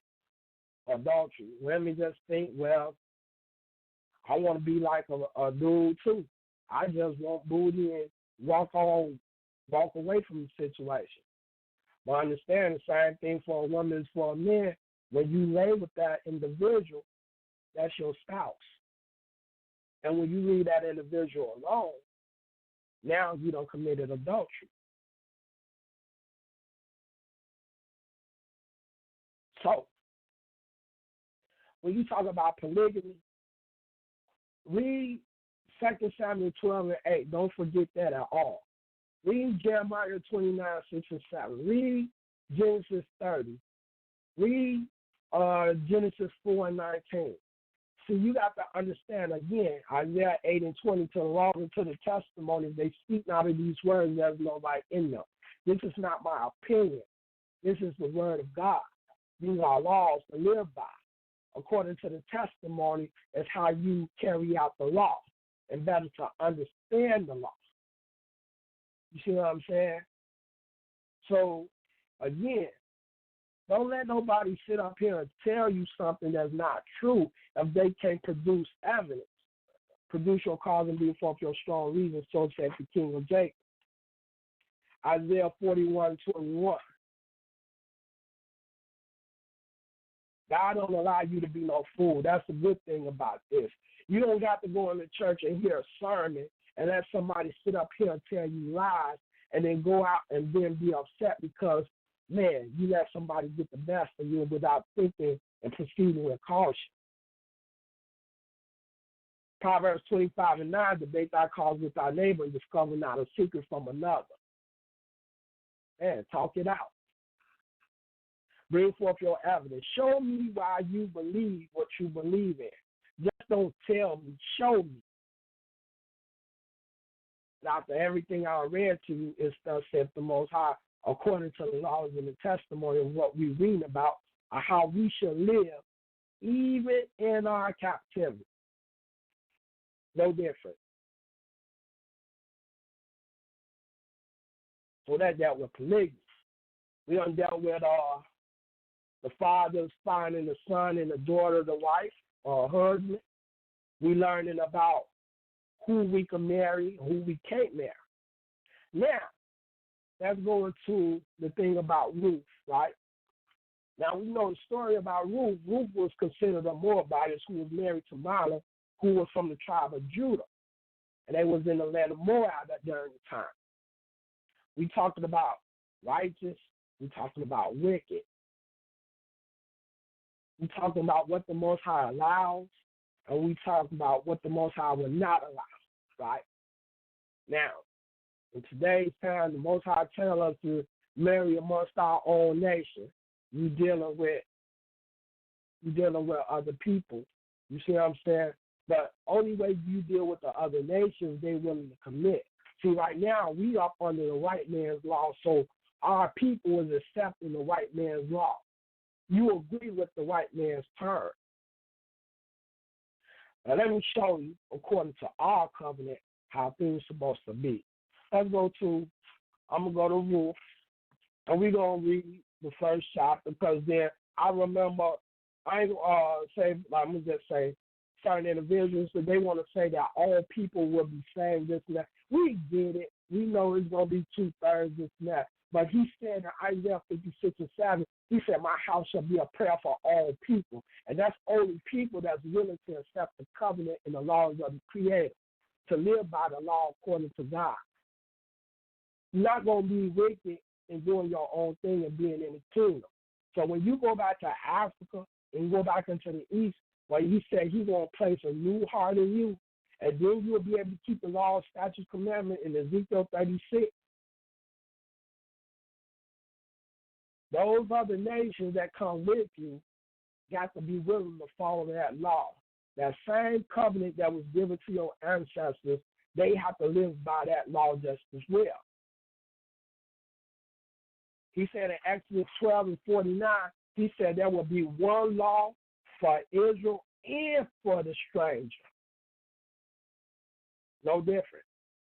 If you can't live by that law, no matter what nation you from, you ain't going to be in the land. Let's go there. Let me show you Exodus 12, then I'm going to go to roof fight. I just want to stop that just to show you that the other nations, because I know how people get real aggressive and real sensitive when we talk about the other people. So we ain't going down them. Well, this is stuff set the Most High. Right. Right. And that's to let you know, we do have some social media questions and some email questions whenever you're ready in regards to the topic. So it's whenever you're ready, though. Okay. Here go Exodus 12 and 49. It says, one law shall be to him that is homeborn and unto the stranger that sojourn among you. Thus did the children of Yasharah, as the Most High commanded Moses and Aaron, so did they. And it came to pass the selfsame day that the Most High did bring the children of Israel out of the land of Egypt by their armies. You see? So even if you say they want to be a sister that want to be married to a white man, it's only if he's willing to commit to the law. It's vice versa. No matter if be a black man to a white woman, she got to be willing to commit to the law. You see what I'm saying? This is what the Most High is saying to you. So, yeah, I'm ready for the questions. All right, family, we're going to open up the phone lines now. And, of course, my email is debatetalkforyou@gmail.com. For those that are my social media friends, all you got to do is inbox me, and I'll read your questions or leave it in the comment section.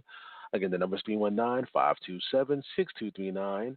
All right, let me go to my first social media question for you, and it says, you mentioned that having sex makes that individual your wife or husband.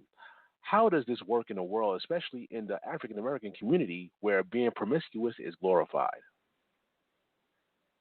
Now, you got to explain to me what do the word promiscuous mean. Oh, like, you're getting around with, different women, different men, just get around pretty much. Mm-hmm.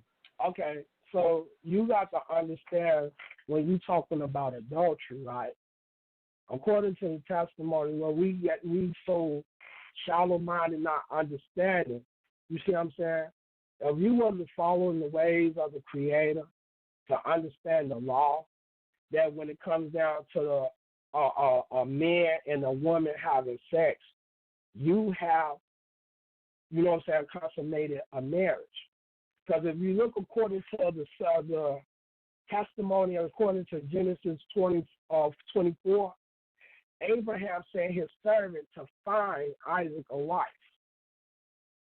The servant got permission from the father to be able to give his daughter to Isaac. Once he gave the golden bracelet, the ring, and so forth. And when Rebecca came to Isaac, when it says he went in unto her and she became his wife. Was that play hard? This is what we got to understand about when you're talking about adultery. You just can't lie with anyone. You see what I'm saying?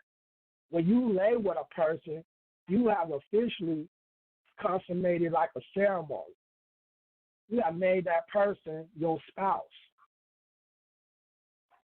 So with that question, I will actually tell that person to read Genesis, the 24th chapter. You can read also Daniel's 22, 28, and 29 according to the law, and see in the testimony according to Genesis, the 34th chapter, what we just read, in order to understand that sex consummates marriage. I could go to the next question. I'm ready. All right, family. Once again, this is your time. You can email me your questions or call in 319-527-6239. If you're already on the phone line, simply press number 1, and we'll let you chime in and ask your question or make a comment. The only rule that we have, we got to keep it clean and keep it professional. Next question. Let me see. I have three questions here for you. Hold on. Let me go to the next one. It says, going with your theory, according to the scripture, if sex makes that person your wife or husband, if you had multiple partners, does that mean the first person you ever had intercourse with is your spouse? That's the question. Okay. No, it does not. Because, see, the thing is, you got to understand, we don't go into the law. When it tells you about the first person, once you is no longer dealing with that person, it tells you cannot go back to that person. Now, watch this. I'm going to go to Deuteronomy, the 24th chapter, and we're going to read the law, and then we're going to go into the testimony according to the law to understand. Even if you was to say, well, man, what about my first love? Does that count? And say, well, I don't, you know what I'm saying? Is that person my husband or my wife? Can we be back together? And you finna find out right here. Deuteronomy 24, verse 1 through 4, it says, when a man have taken a wife and married her, and it comes to pass that she find no favor, that she finds no favor in his eyes, because he hath found some uncleanness in her, then let him write her a bill of divorcement and give it in her hand and send her out of his house. And when she is departed out of his house, she may go and be another man's wife.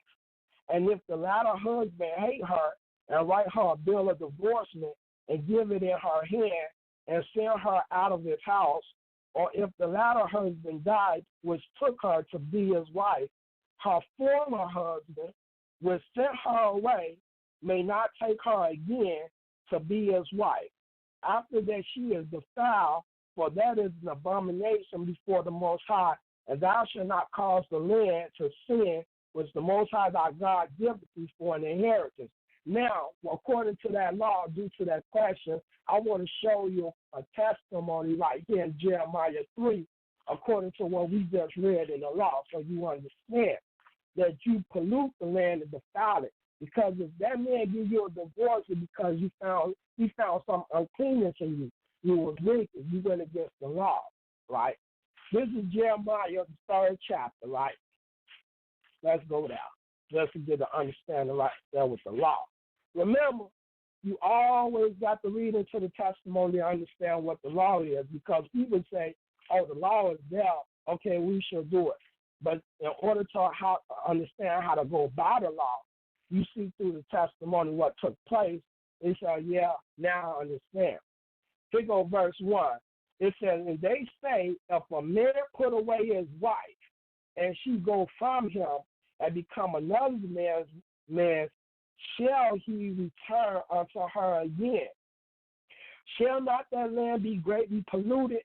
But thou hast played the harlot with many lovers, yet return again unto me, saith the Most High. And see, when you talking about this talking about the nation of Israel that went after other deities, and the Most High is telling you about reclaiming his inheritance when you read according to Isaiah 54th chapter. You see what I'm saying? But the law is, when a husband give a wife a bill of divorcement, she cannot come back to him. I'm ready for the next question. All right, once again, the number is 319-527-6239. The person want me to expound and elaborate on the question. Pretty much they're saying, like, okay, let's say you're 17 years old, right? Yeah. You meet a woman, never had sex before, you're a virgin, right? Yeah, I've been in course with this particular woman. And let's say they break up for some strange reason. Is that woman still safe? You went out. You have to repeat the question. Like the first person you had intercourse with, Right. and y'all break up, y'all move on, whatever.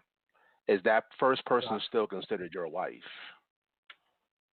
What we just read according to the law, once y'all done and over with, is the whole thing is this. Once that woman have sex with another man, she's no longer your wife. She's considered defiled. You can never go back to that woman ever again. Okay. I got you. All right, Yeah. on to the next question. On to the, once again, the number is 319-527-6239. Next question. If polygamy is so approved, why is it that the men who had multiple wives clearly had the most family issues in the Bible? Okay. Because, see, if you look according to the testimony, we see Leah and Rachel was fighting for the attention of that one man. And you could see according to the testimony what took place. And this is how the 12 tribes came about. You see what I'm saying? They competed for this one man's acknowledgement. You see what I'm saying? So this is just to show you a testimony how everything took place or how the 12 tribes came about. Rachel gave Bilhah her handmaid in order to have a child. And then we see Leah doing the same thing in Genesis 30. Everything is a testimony about what took place. That's all it is. That's all. We can go to the next question. All right, I got one more question for you. And once again, if you're on the phone lines, you want to chime in, you know that number, 319-527-6239. We open, the phone lines for anybody to call in. We just ask that you keep it respectful. Next question, and the last question for now.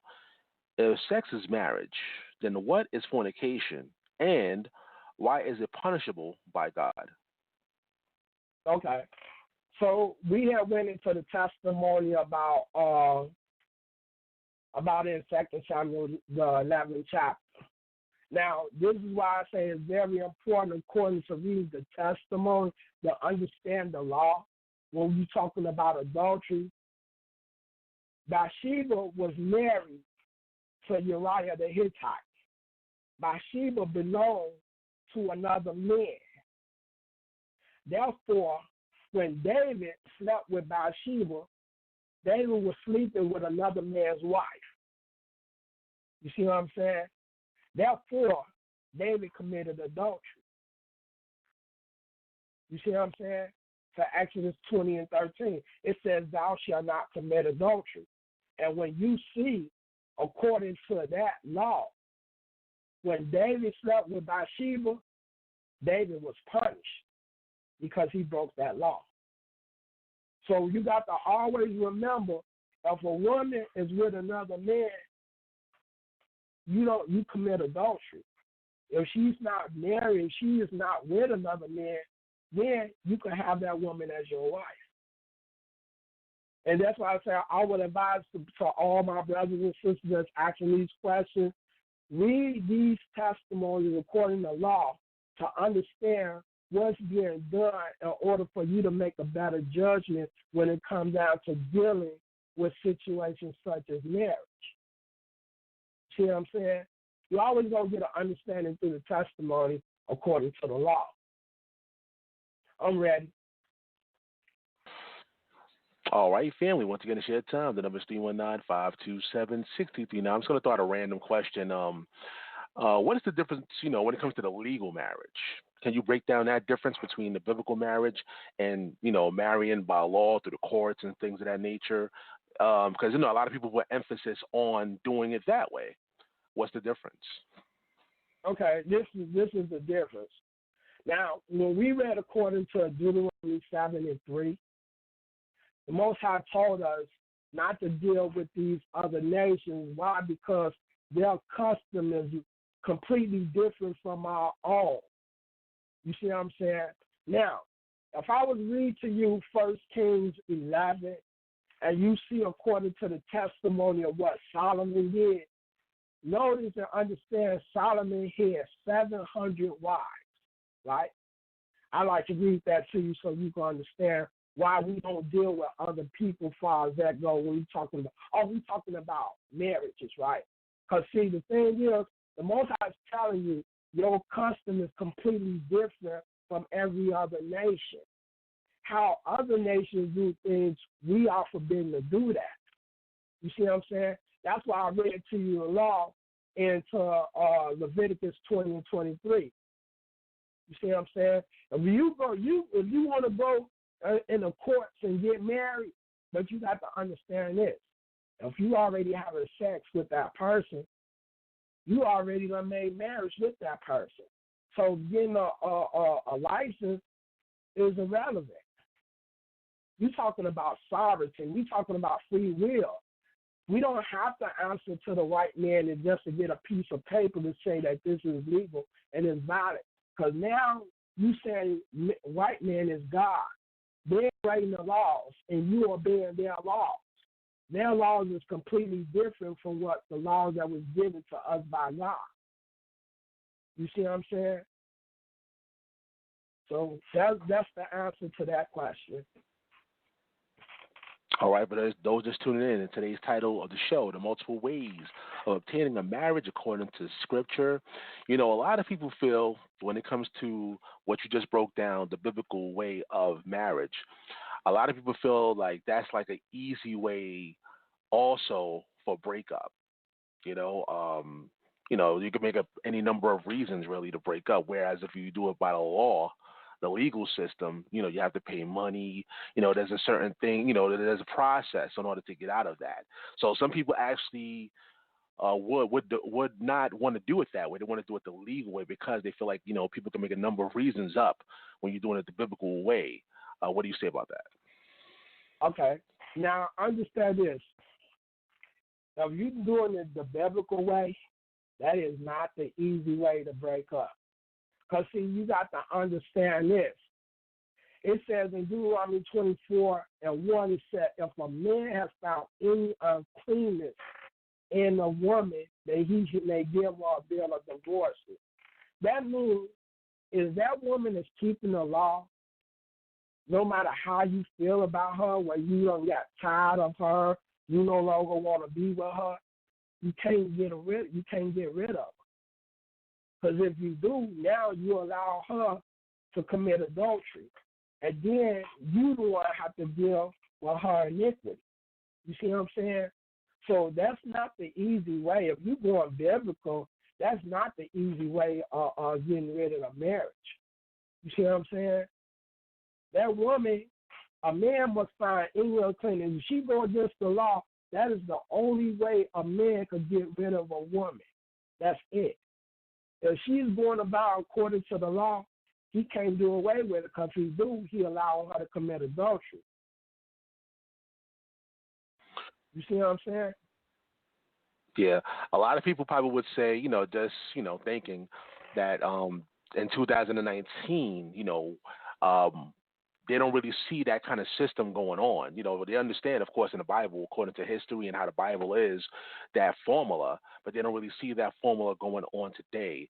Can you show people, like, where is that happening? And as far as, you know, getting into a marriage biblically and getting out of a marriage biblically? Oh, that actually, I talked to a sister that's from Ghana, and they say the same thing to this day. Men are allowed to have more than one wife. If you talk to, you on Facebook, you could talk to people that's overseas right now, and they would tell you that it is legal for a man to have more than one wife. All up in Africa. Yep. What about those that are? What about those that are in America? Does the same rules apply? Yeah. See, that's the whole thing. The Most High told us not to walk in the manner of the other nations. You got to understand. If you choose to follow under the laws of men, then you the one that's violating the law. You see what I'm saying? So I'm gonna read the law according to Deuteronomy, what the Most High told us not to do. You see what I'm saying? So let's go to Leviticus 23, and we don't read the law. Because the Most High told us, even though we in our captivity, not to walk in the ways of these other nations. It says right here, Leviticus 20 and 23 says, and ye shall not walk in the manner of the nation which I cast out before you, for they commit all these things, and therefore I abhor them. Right? So check this out. Here go Deuteronomy 12 and 30, right? This is the law, and then I'm going to show you a testimony to understand what we're talking about with the law. So, Deuteronomy 12 and 30, it says, take heed to thyself that thou be not snared by following them after that they be destroyed from before thee, and that thou inquire not after their gods, saying, how did these nations serve their gods? Even so will I do likewise. Now watch this. Watch this out. This is a testimony according to what we just read in Leviticus 20 and 23 and Deuteronomy 12 and 30. I'm going to take you to the book of Jeremiah. We're going to read the 10th chapter, and we're going to read verses 1 and 2 just to get the understanding of the law. Now watch this. It says, from the first verse, hear ye the words which the Most High speaketh unto you, O house of Israel. Thus saith the Most High, learn not the way of the heathen, and be not dismayed at the signs of heaven, for the heathen are dismayed at them. Right? For the custom of the people are vain, for one cutteth a tree out of the forest, the works of the hands of the workmen with the axe. This talking about Christians, right? They deck it with silver and with gold. They fashion it with nails and with hammers, that it move not. They are upright at the palm tree, but speak not. They must need be born, because they cannot go. Be not afraid of them, for they cannot do evil, neither also is it in them to do good. So the Most High is telling you, even though you here amongst the white people and you living according to their laws, you are going against the law of the Creator. He told you not to walk in the ways of the heathen. You see what I'm saying? Always a testimony according to the law to understand what's going on. I'm ready. All right. Okay, once again, the number is 319-527-6239. Of course, shout out to everybody on social media that's following the program. We appreciate you. Of course, the number is 319-527-6239. Let me check the chat real quick. All right, no questions in the chat. All right, I do have another question, though, via inbox. It says, let me get to it. It says, is rape sex? I'm going to start with that one. Oh, let's Go ahead. get there. There's a follow-up yeah. to that. There's a follow-up, but I'm going to let you just start with that. Go ahead. Okay. Let's go back to Deuteronomy 22, all right? Now, rape, that's punishable. That's punishable. Deuteronomy, let's go to find Deuteronomy 23, right? Here we go. Let me see what I start. I think 23, or we can start at 22. It said, if a man be found lying with a woman married to a husband, then they shall both of them die. But the man that lay with the woman, and the woman, so shall thou put away evil from Israel. If a damsel that is a virgin be betrothed unto a husband, and a man find her in the city and lie with her, then you shall bring them both unto the gates of that city, and you shall stone them with stones that they die. The damsel, because she cried not, being in the city, and the man, because he hath humbled his neighbor's wife. So thou shalt put away evil from among you. Watch this. It said, but if a man finds a betrothed damsel in the field, and a man force her and lie with her, then the man only that lay with her shall die. But unto the damsel thou shalt do nothing. There is in the damsel no sin worthy of death, for as when a man rises against his neighbor and slayeth him even or in the matter. So if you look at according to 2 Samuel the 13th chapter, Abner lay with his sister Tamar. He raped her. And you see, according to that, Absalom killed his brother for raping his sister. You see what I'm saying? So no, rape is not considered marriage. That's forced sex. All right. Once again, the number is 319-527-6239. This is your time, family. This is your time to ask your questions and your comments And once again, I appreciate everybody that's inboxing, that's commenting on social media, that's sending me questions via phone, all of that good stuff. Once again, the number is 319-527-6239. Though multiple ways of obtaining a marriage according to Scripture. Like I mentioned, there's a follow-up, so let me go to that. It says, is a young girl, is a young girl raped, molested by a grown man, his wife? Okay. Now, what we just read into Deuteronomy 22, 28, and 29 is this. In Africa, it is a custom to a child being 13, 14 that they are able to marry only through the permission of the father.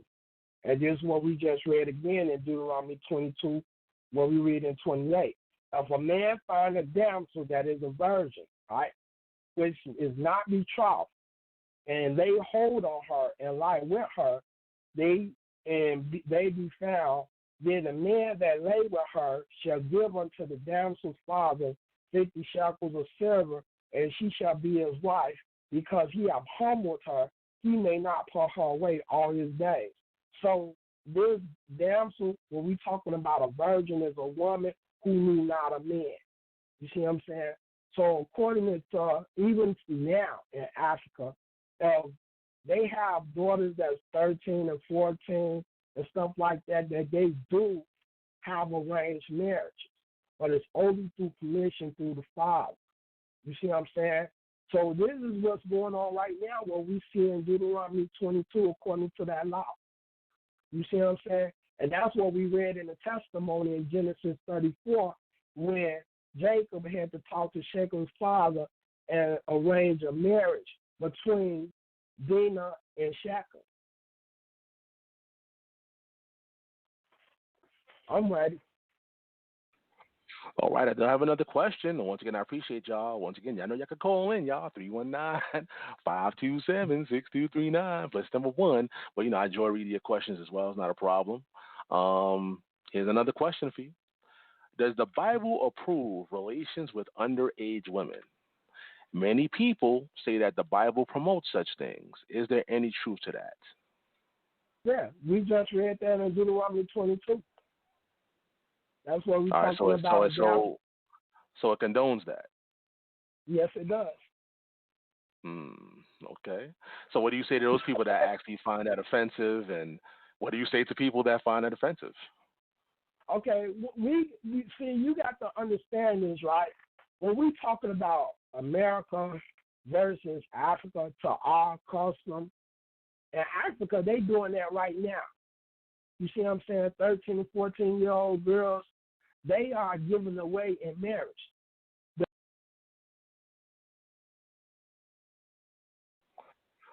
We just lost. We just lost Ouidah. I guess when he calls back, he's going to continue to answer that controversial question. Again, if you have any questions for Ouidah, he's going to call back in. Hopefully, the number is 319-527-6239. And hey, you people are sending some great questions tonight. I appreciate y'all. Once again, that number though, 319-527-6239. Simply press number 1. We'll add you guys to the conversation. All right, Ouidah is back. Okay. Yeah, go ahead, Ouidah. Mm-hmm. Okay. In Africa, they carry these customs today. It's just the thing is, you got to understand, us being born and raised in America, we have been consumed and became docile-minded to the customs of white America, that we see that it's wrong to marry, you know what I'm saying, women, well, you said girls that's 13 and 14. But see, you know what I'm saying, it's different in Africa because those customs still being carried out. So when if you looking at the ways of the white man, they tell you, say, well, man, even in America where they got it to the point where, hey, the same thing. You got to get permission from the father in order to marry a teenager. And you can see this in the state of Alabama. You see what I'm saying? So when people thinking that it's unnecessary and it's vulnerable, this and that, understand in the state of Alabama, you can marry a teenager only through the permission of the father and the mother. You see what I'm saying? Mm-hmm. So people call it pedophilia, but hey, it's I was going to only mention different that. style.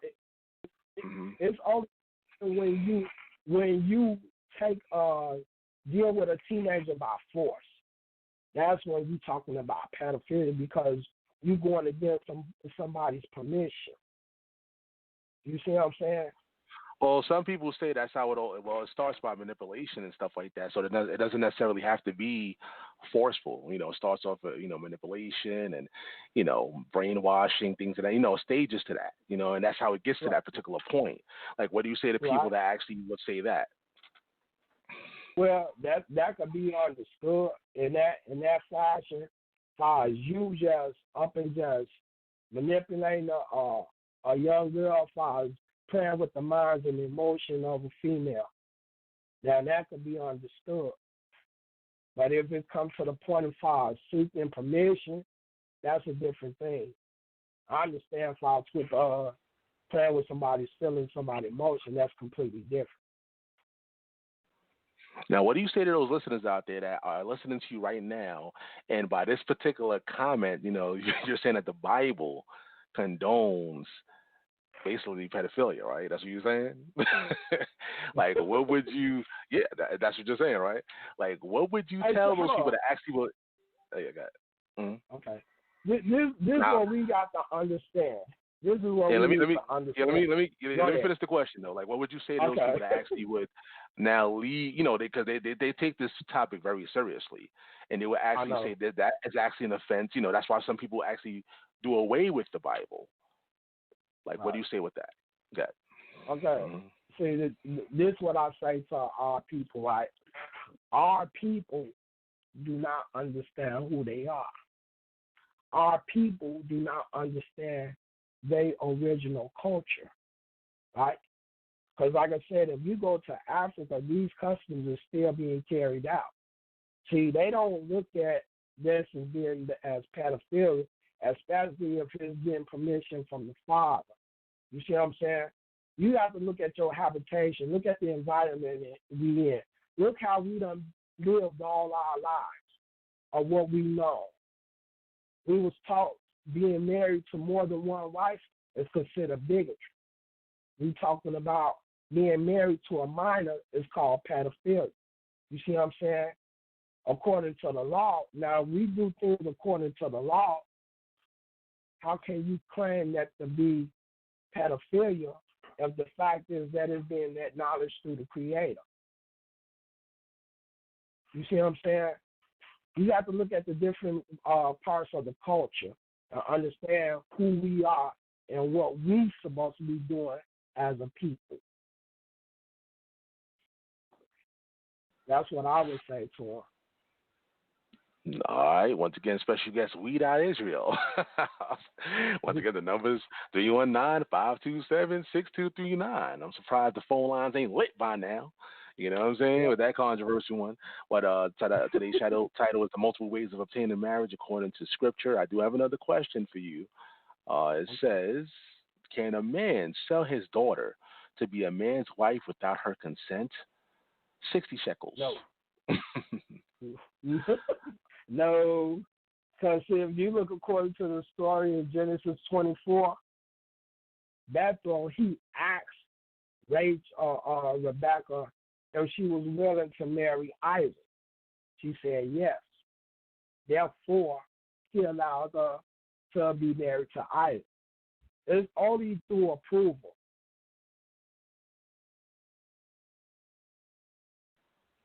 All right, man. That's all for the. Yeah, got it. Sorry about that. It's cool. I was going to say that's all for the questions for now, but if anything you want to expound on, elaborate on, you can go ahead. Okay. Basically, I want to expound us as being a people of God's chosen people. You got to understand your custom is completely different from what you see with the white man. And you got to understand this, right? A lot of our people is waking up to understand who they are, what they're supposed to be doing. It's about finding out your culture and learning your culture and how to maintain your culture. If you're not in a spirit of trying to know who you are and what it is that you're supposed to be doing, there's always going to be a difference of opinion on what we're going to have in this world, because the fact is, only thing we know when we was raised, we was taught, hey, one man, one woman. You know what I'm saying? A woman has to be at least at the age of 18 in order to be married. You see what I'm saying? Now, think about everything that we're going through right now, that we're finding out who we are, what it is that we're supposed to be doing, and how we actually supposed to be living. A lot of our people are wrestling with this because the fact is that, man, we are bred in the United States of America, even though it got that title African America. Even if you know you African, you know that you don't come from America, you was taken from Africa. Would that not puzzle you and say, well, if I was born in America, why isn't being called Africa when I know I was born here? And when you go to Africa and you see their culture is completely different from America. So would you not want to be interested in knowing who you are, where you come from, and how your ancestors live in order to return to your roots? You see what I'm saying? That's the whole question that people need to ask themselves. You know what I'm saying? Wanting to know who you are and where you come from and how you should live. That's what I got would another say question for you. Okay. Yeah, whenever you're ready. Whenever you're ready. Go ahead. I'm ready.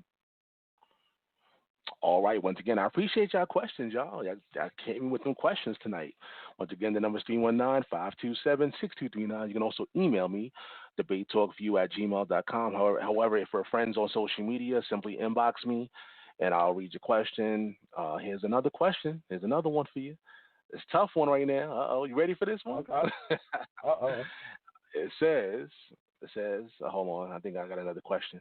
But it says, since you adopt that mindset of the Bible approved, yeah, let me read it again. I knew that was coming. Yeah. It says, since you adopt that mindset of the Bible approving pedophilia, does this say something about you when it comes to little girls? I already know. I knew that was coming. I knew that was coming. All right, yeah, hold on, it's almost done. Would you ever consider being with a minor? Why or why not?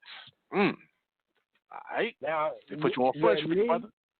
Yeah, I knew that was coming. And I ain't gonna lie, I'm iffy about that due to the fact is how I've been living. But the thing is, like I said, I ain't gonna lie, I feel uncomfortable about it. But it's just the fact that if it was coming to be a part of our culture, and I would have to be in Africa where it's accepted at. You see what I'm saying? In order for that to happen.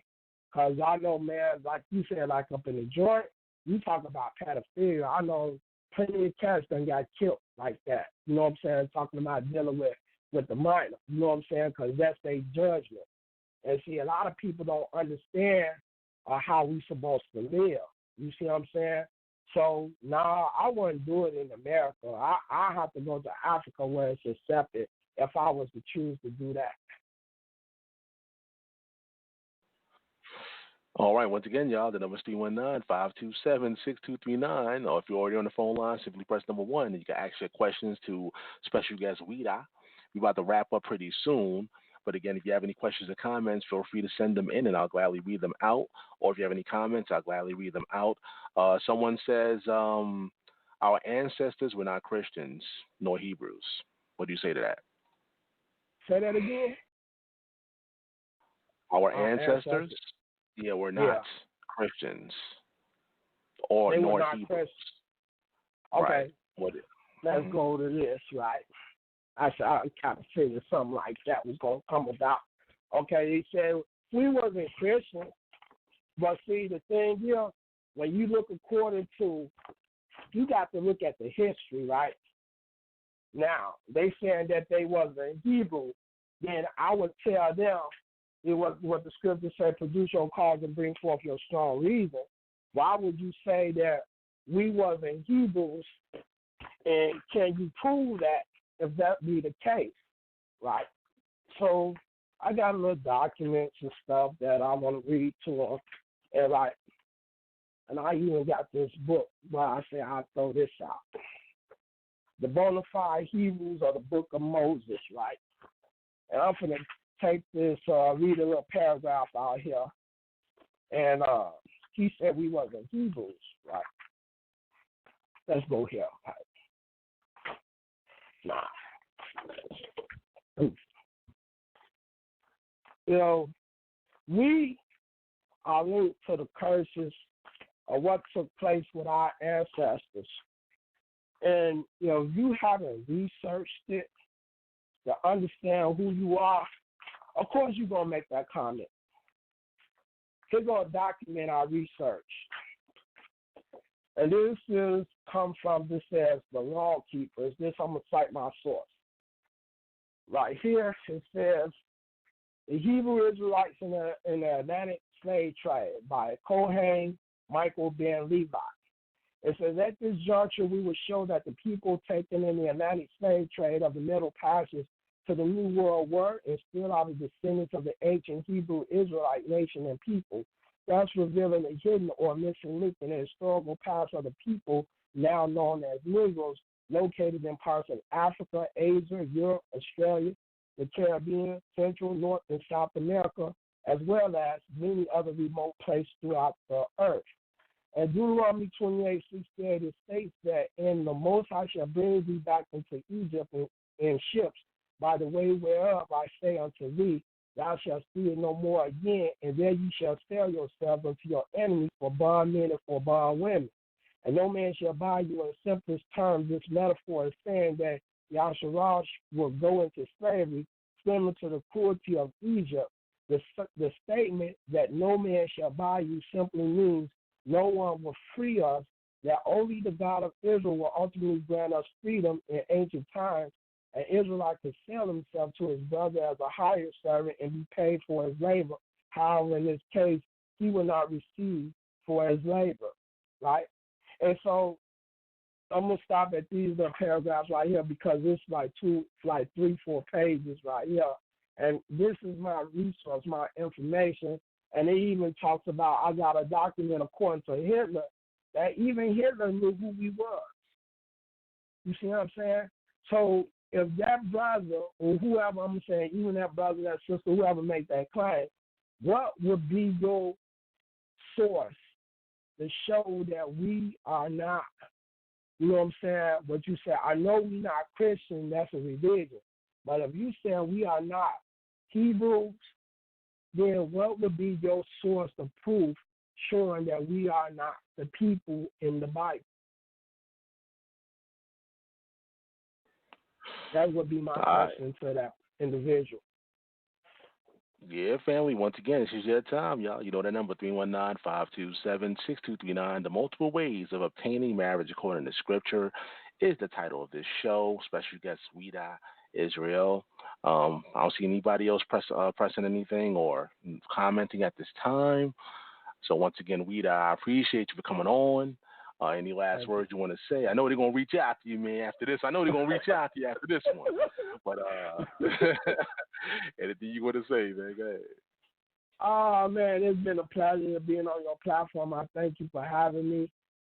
Man, this has just been like really information for us to go on to be able to adapt to who we are, learn who we are. I mean, really take the time and effort to find out and understand why the things happen to us the way they are going on right now. And, man, it's been an honor for you to just let me on here and just be able to give information to our people.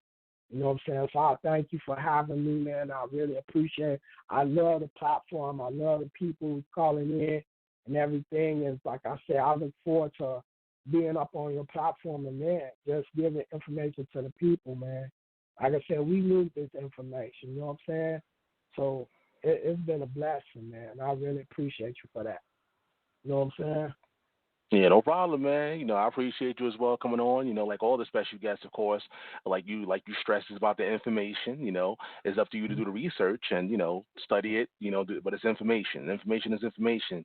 But Mm-hmm. I always recommend that you study whatever you hear. Study the information and always do the contact information for those of the people that come on the show, so you can reach out directly or indirectly through social media, things of that nature. So if you have any questions, I'm gonna leave the Facebook link and all of that stuff. You have any up and coming projects, man? You want to put out there? God. Basically, I'm on. You can check me out up on Resurrection and Remnant. I do study laws and testimony. I have a social site called RTR Scatter the Ball.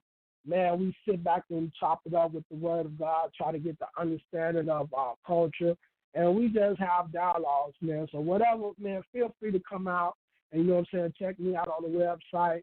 We can have dialogues and man, tell me what it is that you think, how you feel about the situation, man. Give us your understanding how we can help better the situation of what we're dealing with right now. And also you can go to my Facebook page, Ouidah Yashua Israel. Man, like I said, I got videos out here doing lessons, giving information. I like to be called an informant. I just like to give out information for people to observe what it is of the most High. So check out my information, see if it's valid. If you have any questions about it, you can always get to me up on my Facebook page, my YouTube channel, my email, focuslife72@gmail.com. Man, just come out and kick it and chop it up there because we need this fellowship and we need to understand each other. You see what I'm saying? So, hey, I'm always Monday through Friday, chop it up with Resurrection of Remnant, RTR Scatter the Bar. All right, what I'm going to do, I'm going to leave the links in the description box because we always go live on Facebook. He's always going live. You know what I'm saying? Yep. So if y'all want to really check out his page and follow him because he goes live multiple times, for the week, you can do that as well. So once again, I appreciate you, Ouidah, for coming on the platform. We have a show tomorrow, y'all. We have a debate lined up for you guys tomorrow. We're going to have the preterist brother Elvin Israel here on the show tomorrow versus Baruch Ben Israel, right here on Debate Talk Radio. And we're going to be talking about preterism. So if you want to check that debate out, make sure you stay tuned tomorrow. Keep the lock, 8 p.m. Eastern Time. We're going to see you guys next time. Take care and y'all bless.